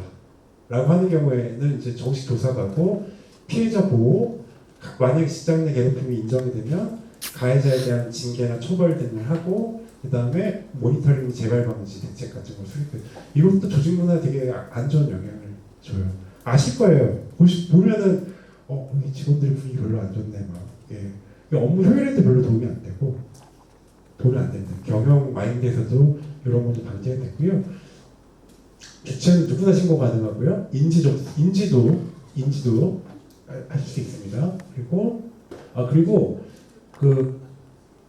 제가 상담하는 경우에 이제 제가 하나 좀 말씀드리고 싶은 거는 그러니까 이제 근로자가 저 직장 내 괴롭힘으로 그 상급자, 인사 담당자한테 뭐 메일을 보냈거나 말을 하거나 뭘 했어요. 이 사람 나한테 지금 너무 괴롭힌다 그랬는데 그때 만약에 그냥 많은 경우는 아닌데 종종 잘 풀어보자 하면서 이렇게 그 사람이랑 A랑 B랑 모아가지고 술 한잔 하면 되지 이런 식으로 하시면 안 돼요. 이건 사실상 그래서 제가 근로자한테 얘기하는 거는 정식적으로 신고라는 걸 뭐 메일로 보내든 인사 담당자한테 메일을 보내든 30 이상 사업자이면 고충처리위원회 정식 신고를 하든 그렇게 하시라고. 그렇게 그 약간 중요하다고 생각하지 않을 수도 있고, 두 번째는 중요하다고 생각하면서 이걸 직장에 이렇게 신고할 것 같은데 너무 골치 아프니까 그냥 말로 풀어야지라고 이렇게 처리해버릴 수도 있는 것이니까 그렇게 하시라고 하는데, 그러니까 만약에 들어온다 그러면 그렇게 하지 마시고 정식적으로 이걸 어떻게 조직 내에서 해결할지 판단하는 것, 그다음 그 절차대로 하는 게 필요하다고 생각합니다. 여기 보시면 신고 이건 근로기준법 내용이에요. 신고 이 사용자는 신고 접수 혹은 사실을 인지한 경우에 객관적으로 조사를 실시해야 되고요. 그 다음에 적절한 조치를 해야 되는데 유급휴가 명령 등의 적절한 조치가 있는데 그거는 아까도 말씀드렸던 재량이 여전히 있어요. 그리고 많은 경우 또 어려운 경우가 그런 경우가 있어요. 사업장이 작은 경우에는 분리 조치가 하기가 어려워요. 어떤 딴데 사용자도 뭐 이게 너무 안 좋으니까 너무 안쓰럽고 해서 분리 조치 하고 싶은데 이렇게 안 되는 경우들도 있거든요. 그건 좀 되게 좀 안타깝죠. 그런 상황에서 어떻게 할지 저도 좀 고민이긴 해요. 근데 여튼 이런 적절한 조치를 해야 되고, 만약에 확인되는 경우에는 디스차 없이 징계, 근무 장소 변경 등의 조치를 해야 되고요. 그 다음에 직장 내 괴롭힘 발생을 신고한 근로자에게 해고나 그 밖에 불리한 처분을 해서는 안 돼. 이거 형사처벌이 있어요. 이거는 만약에 그 친구에 대해서 근로자에게 불리한 처분을 하게 되는 경우에는요. 그다음 비밀도 엄세한 그런 거를 근로기준법에서 담고 있습니다.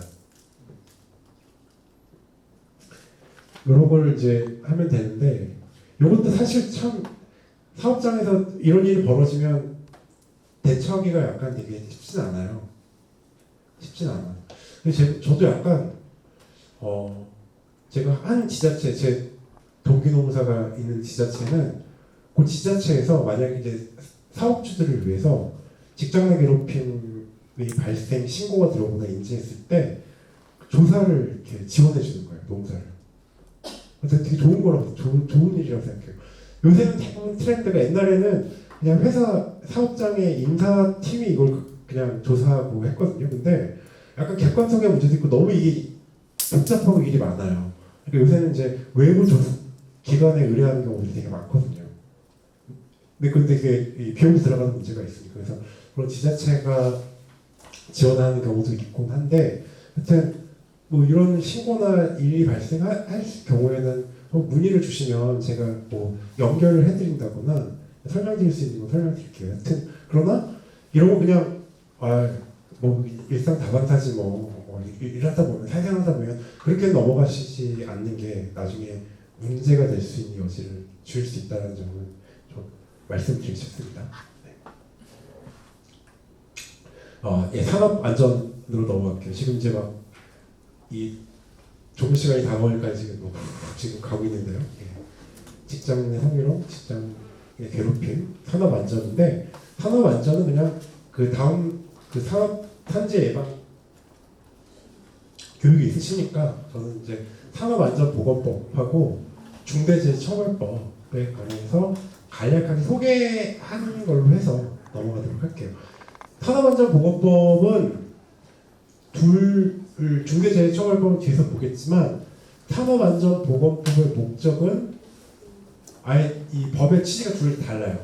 중대재해처벌법은 그 법 명칭에 나와 있는 것처럼 중대재해가 발생하면 그 처벌을 하기 위한 것을 목적으로 담고 있어요. 근데 산업안전보건법은 그렇진 않고, 산업안전보건에 관한 기준을 확립하고 책임 소재를 되게 명확하게 하고 산업재해 예방하고 쾌적한 작업 환경을 조성하고 근로자의 안전과 보건에 유지 증진을 그 목적을 하고 있어요. 물론 당연히 산업안전보건법에 정한 기준들을 위반하는 경우에는 벌칙이 있죠. 근데 이 산업안전보건법은 그 처벌을 목적으로 하는 법률은 아니다라는 점이고요. 그리고 이게 20년, 19년 그때 대폭 개정이 됐어요. 대폭 개정이 돼요. 거의 산업안전보건법이 새롭게 쓰여졌다고도 얘기를 하는데, 그래서 뭐 예방 주체를 특수형태 근로종사자, 아까 말씀드렸던 택배나 무슨 그런 분들까지도 다 그 보호 대상으로 해서, 예를 들면 보호 대상을 예전에는 근로자였어요. 근로자. 근데 노무를 제공하는 자로 확대가 됐어요. 근로자라고 했을 때는 근로기준법에서 근로자를 얘기하는 거거든요. 근데 이 특수형태 근로종사자, 캐디, 학습지 교사, 택배, 그다음에 그 건설기계 종사하시는 분들 계시죠? 그런 분들은 근로 관계를 맺고 있지는 않은데 노무를 제공하잖아요. 그래서 그런 분들까지 보호를 확대하는 걸로 개정이 됐고요. 그다음에 예방 책임 주체도 확대가 돼서 기업의 산재 예방 강화를 위해서 회사의 대표이사에게 안전 및 보건에 관한 계획을 수립하여 이사회에 보고하고 승인받도록 하면서 이런 대상들을 확대를 하게 됩니다. 그리고 건설은 넘어가고요. 프랜차이즈 가맹본부도 심지어는 그 산재 예방 조치를 부과를 했고, 가맹본부의 이제 그 산재 예방 보호 내용들입니다. 특수형태 근로종사자는 이런 분들이 아까 말씀드렸던 분들, 이런 분들이 이제 보호 대상에 포함됐다는 겁니다. 건설기계도 포함되고요. 고부장 캐디 등이 있고요. 요거는 일단은 스킵을 하도록 하겠습니다. 화재 감시자 배치, 위험성 평가 관련해서 근로자 참여하는 것도 이 산업법의 개정안으로 포함됐고요. 보건관리자 선임 문제도 있고요. 중대재해처벌법에 관해서 설명 간략하게 좀 드리도록 하겠습니다. 중대재해처벌법은 약간 산업안전보건법에서 이 정하고 있는 이 중대재해에 관한 이 정의랑 약간 차이가 있어요. 여기서 산업안전법에서 따른 산업재해 중에서 중대산업재해는 사망자 1명 이상 발생하거나 혹은 동일한 사고로 6개월 이상 치료가 필요한 부상자가 2명 이상 발생하거나 동일한 유해 요인으로 인한 직업성 질병자가 1년 내 3명 이상 발생한 경우를 중대산업재해라고 정하고 있습니다. 그 다음에 중대시민재해라는 것도 정하고 있어요. 중대재해처벌법에는 이거는 제조물, 공중이용시설 또는 공중교통수단 뭐 등등의 결함을 원인으로 할 발생한 재해 중에서 사망자가 1명 이상, 동일한 사고로 2개월 이상 치료가 필요한 부상자가 10명 이상, 동일한 원인으로 3개월 이상 치료가 필요한 질병자가 10명 이상 발생한 재해를 중대시민재해라고 해요. 그 여름에 호우 때 오송 지하차도 사건 벌어졌을 때 거기 생존자분들하고 가족들이, 이 유가족들이 뭐 충북도지사를 중대시민재해를 해가지고 중대재해처벌법 위반으로 고발했잖아요. 고소했었잖아요. 그래서 요거는 이 중대재해처벌법에는 중대시민재해까지 포함이 되어 있다는 점이고요. 그 다음에 중대재해처벌법에서는 이 사업주 및 경영책임자 등의 안전보건 확보 의무를 부과해요. 사업주뿐만 아니라 경영책임자 등에 대한 그 보호 의무도 규정을 하고 있고요. 여기에는 중앙행정기관, 지방자치단체, 지방공기업, 공공기관의 장도 포함이 되어 있습니다. 그래서 뭐 이 재해 예방을 위한 여러 가지 관리상의 조치들을 시행을 해야 되고요. 도급 용역 위탁에서도 이 사업주나 법인 또는 기관이 도급 용역 위탁을 한 경우에도 그 안전복을 지키기 위한 의무를 이행해야 한다고 정하고 있습니다. 처벌 내용이 이제 이게 중대재해처벌법은 처벌이 목적인 법률이기 때문에 만약에 사망자가 1명 이상 발생한 경우에는 1년 이상의 징역 또는 10억 원 이하의 벌금이 부과가 되고요.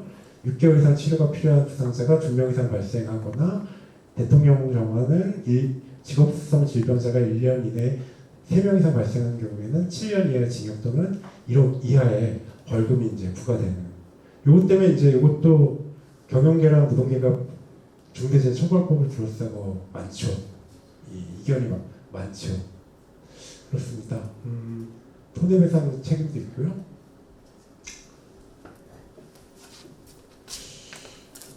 간단하게 이 산업 안전에 관해서 간단하게 요거를 좀 마무리하려고 하는데요.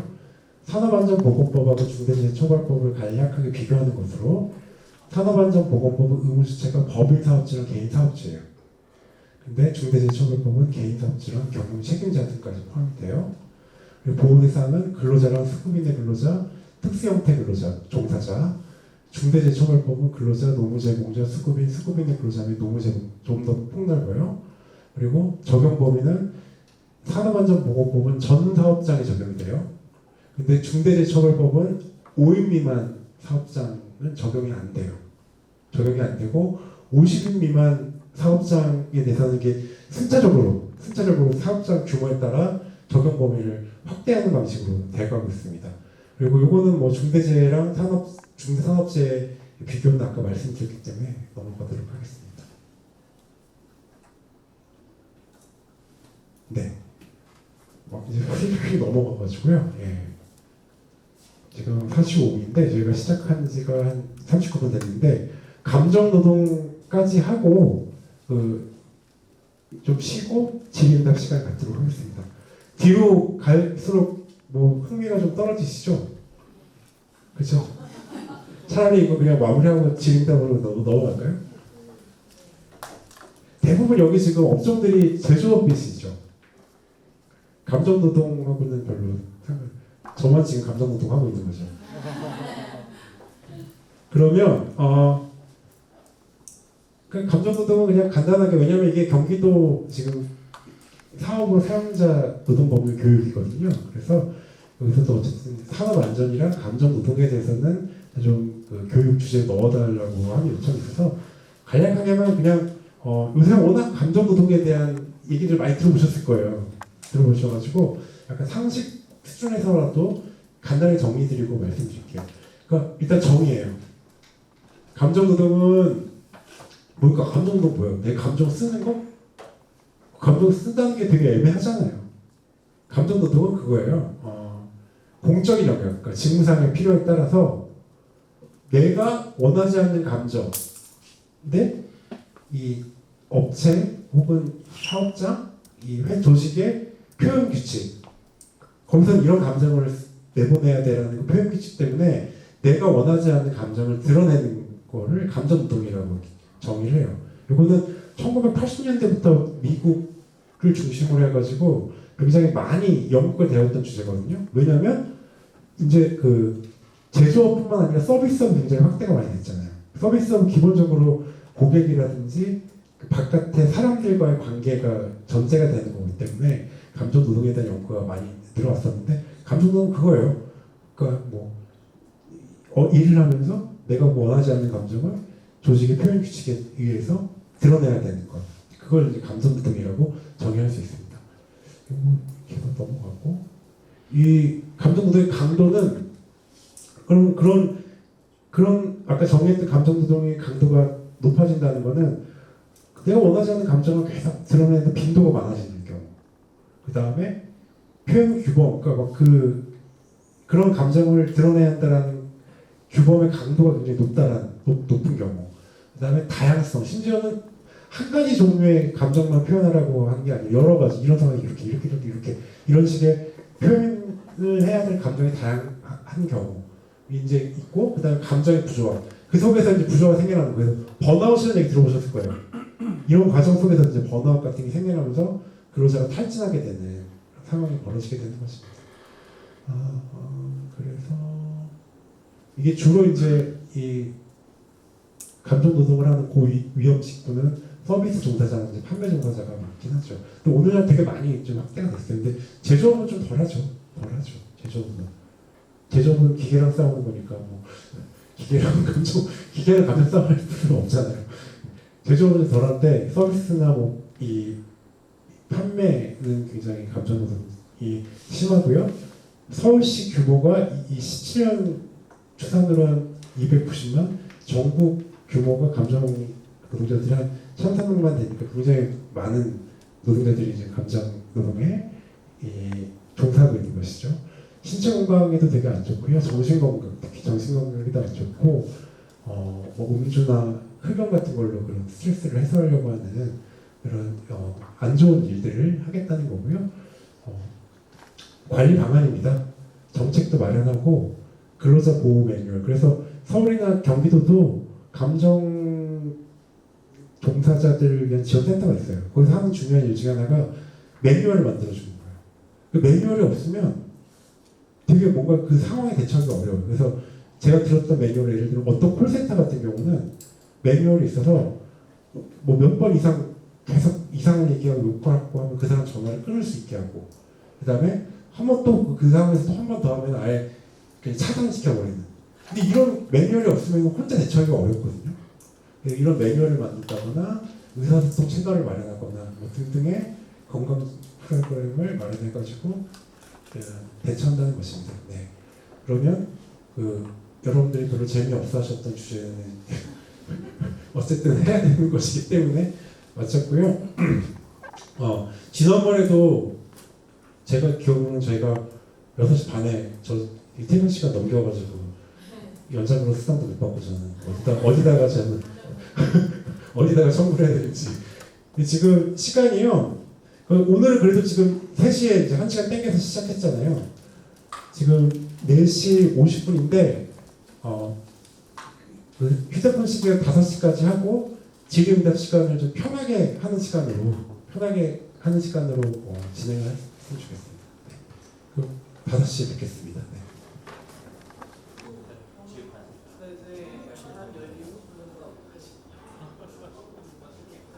아니 그래도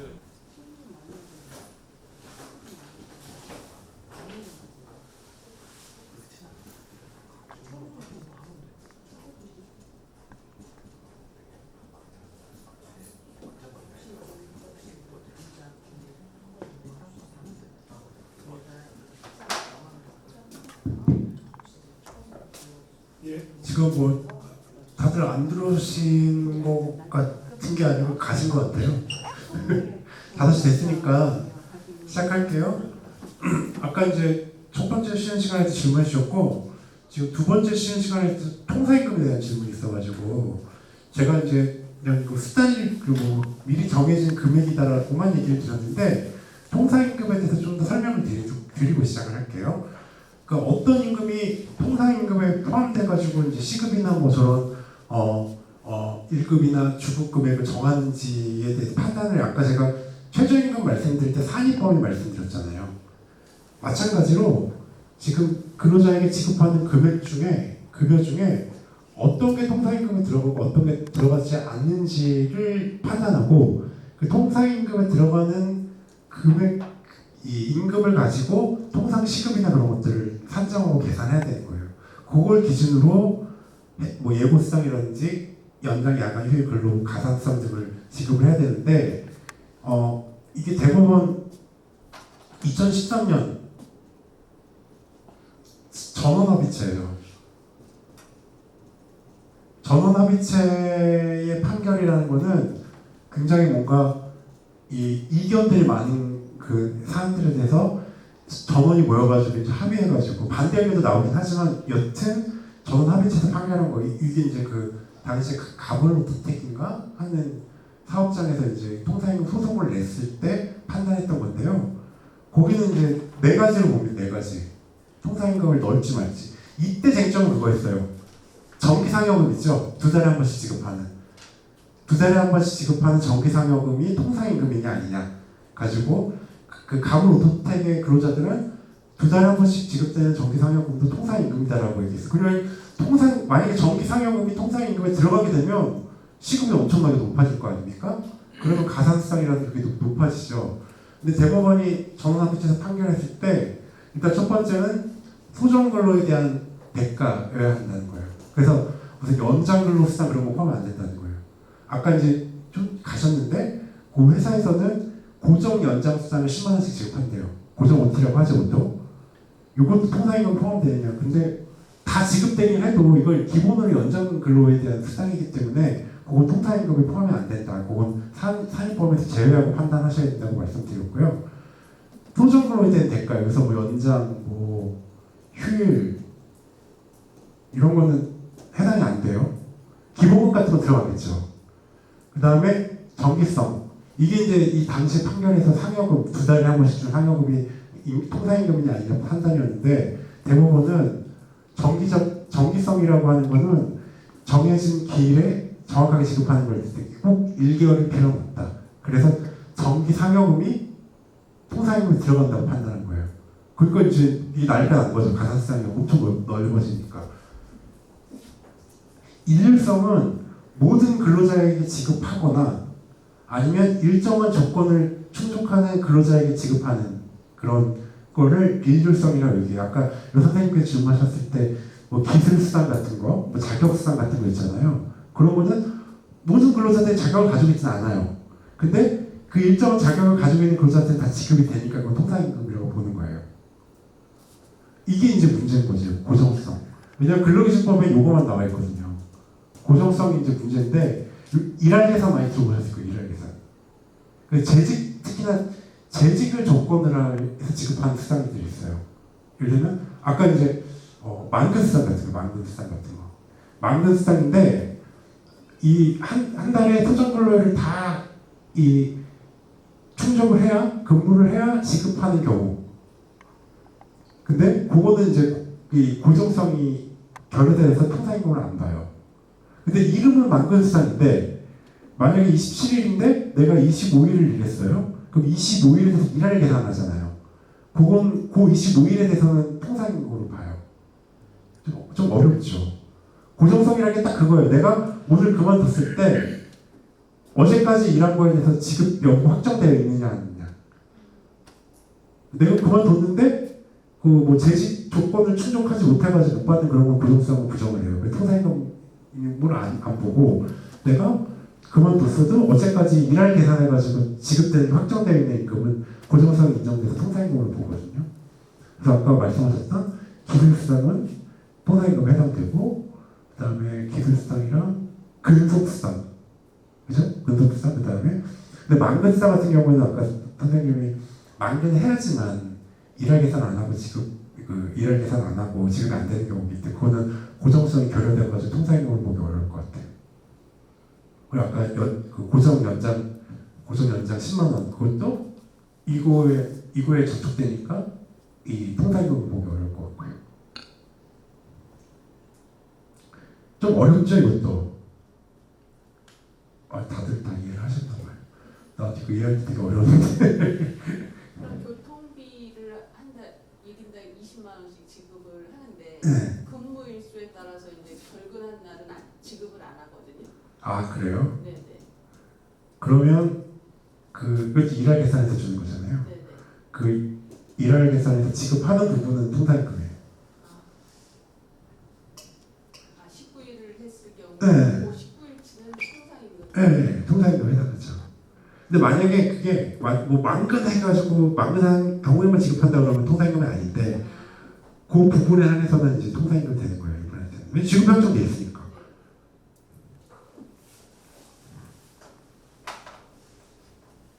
이게 문제가 되는 거는 여기 다 대부분 제조업체에 있으니까 연장이나 야간, 휴일 가산성 지급 기준이 되잖아요, 통사임금이. 그리고 이제 그 연차, 미상 수당도 이제 보통 평균임금 안 하고 통사임금을 지급하니까 그 기준이 돼서 산정이 좀 정확하긴 해야죠.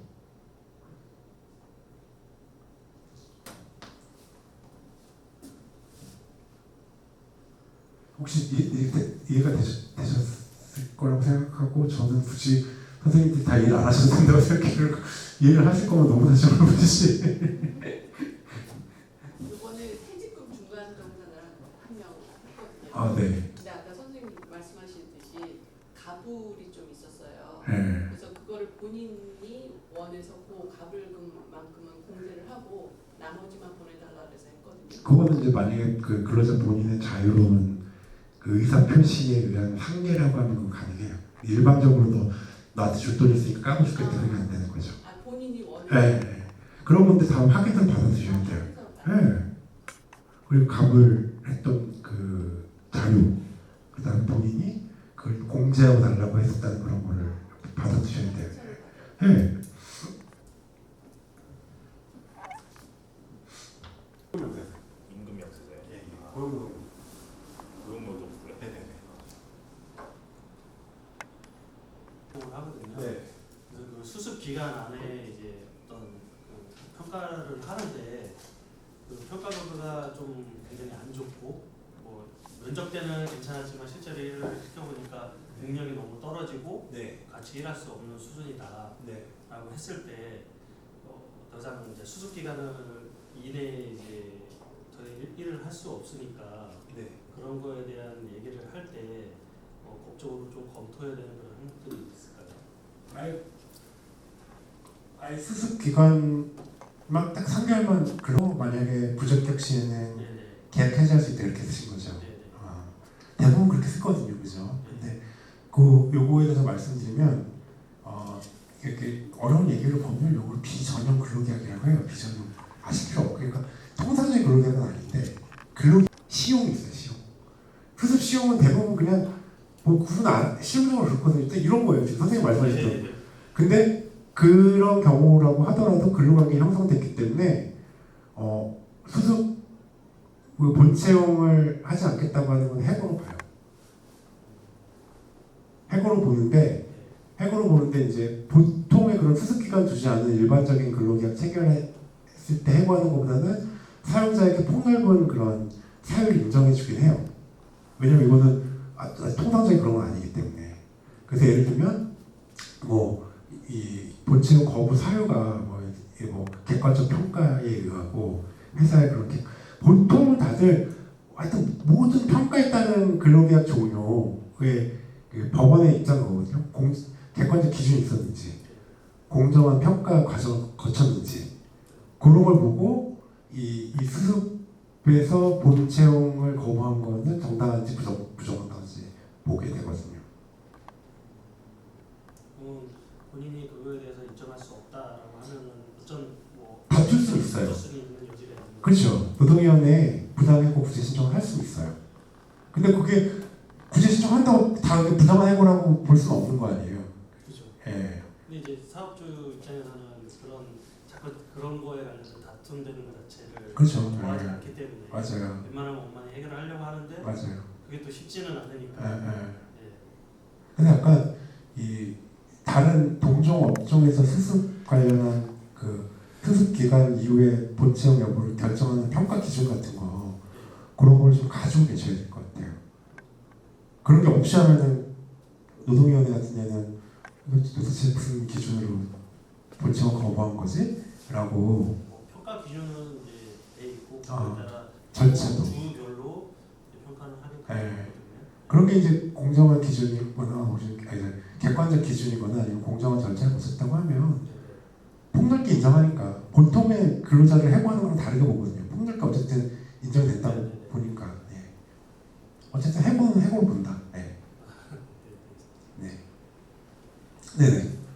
지금 이런 경우에는 그럼 예를 들어 외국인 근로자 고용을 했어요. 네. 그쪽 나라에서 처음 신규 고용을. 그럼 이런 경우에도 이렇게 할 수 있나요? 외국인 근로자요? 예, 이게 똑같이 적용을 해서 할 수 있나요? 아니면 왜냐면은 이 외국인을 고용하기 위해서 뭐 이런저런 절차를 되게 많이 밟잖아요. 네, 고용하세요. 네. 비자까지 밟아가지고 오는데 네네. 이렇게 할 수 있지 않나요? 이런 외국인 근로자들은 다른 장치가 있어서 좀 더 까다로운 건지. 계약해줄 수 있어요. 오히려 요새 외국인 근로자들 계약하실 바래요. 사업장을 이송할 수 있으니까. 네. 예. 할 수 있어요. 예. 그리고 그 근로자들도 뭔가 해고 당했다고 근데 보통 사용자분들이 해고를 안 하시더라고요. 징계를 하지. 왜냐면 해고하면은 계약 기간이 끝나는 거기 때문에 아시겠지만 고용허가제에 따라서 새로운 이동할 수가 있어요. 그러니까 오히려 막 나 잘라달라고 하는 근로자들이 있어요. 도장 찍어주는 것도 원하는. 변경해달라고. 그래서 그건 상관없었어요. 네. 정하는 고용 계약에 대해서는 일단은 근로자가 사직의 의사를 표명하면 1개월 후에는 이 효력이 사직이 효력이 발생한다. 그러니까 아직 발생하지는 않은 거예요. 그렇게 이제 정하고 있거든요. 그러니까 그래서 이제 고용노동부 예규가 딱 정리하고 있는 바는 이거예요. 첫 번째, 근로자가 사직서를 냈을 때 사용자가 수리를 하면 바로 효력이 발생해요. 이건 의사표시를 받아들인 거니까. 그리고 만약에 취업규칙이나 단체협약이나 뭐 근로계약서에 사직의 효력은 뭐 1개월 후에 발생한다 규정이 있으면 그대로 발생이 되는 거예요. 무슨 말인지 이해되시죠? 근데 그런 게 없는 경우에는 1개월 후에 사직의 효력이 발생하는 게 고용노동부 얘기 입장이에요. 뭐 다들 약간 그리고 또 그렇게 얘기를 드리긴 하는데 그 선배님 판단하시기로 너무 진짜 별로 진짜 못 나가겠다 싶으면은 뭐 그 리스크 감수하면서 안 나가는 거고 그 다음에 그래도 퇴직금은 좀 산정 유리하게 하겠다고 싶으면은 뭐 울며 겨자는 먹고 나가시는 거고 그렇습니다. 네. 이게 되셨죠? 그러면 진짜 마무리를 하도록 하겠습니다. 예, 뭐 두 차례 걸쳐가지고 여러분들 만나 뵙게서 반갑고 마지막까지 남아 계셔가지고 아마 다음에 뵈면 낯이 딱 기억날 것 같고요. 예, 저 031-866-4849 저희 센터 상담 전화번호고요. 제가 그거 받으니까 궁금한 거 있으면 전화 주셔가지고 문의하시기 바랍니다. 예, 다음에 또 만나뵐 일 있길 바라면서 마치도록 하겠습니다.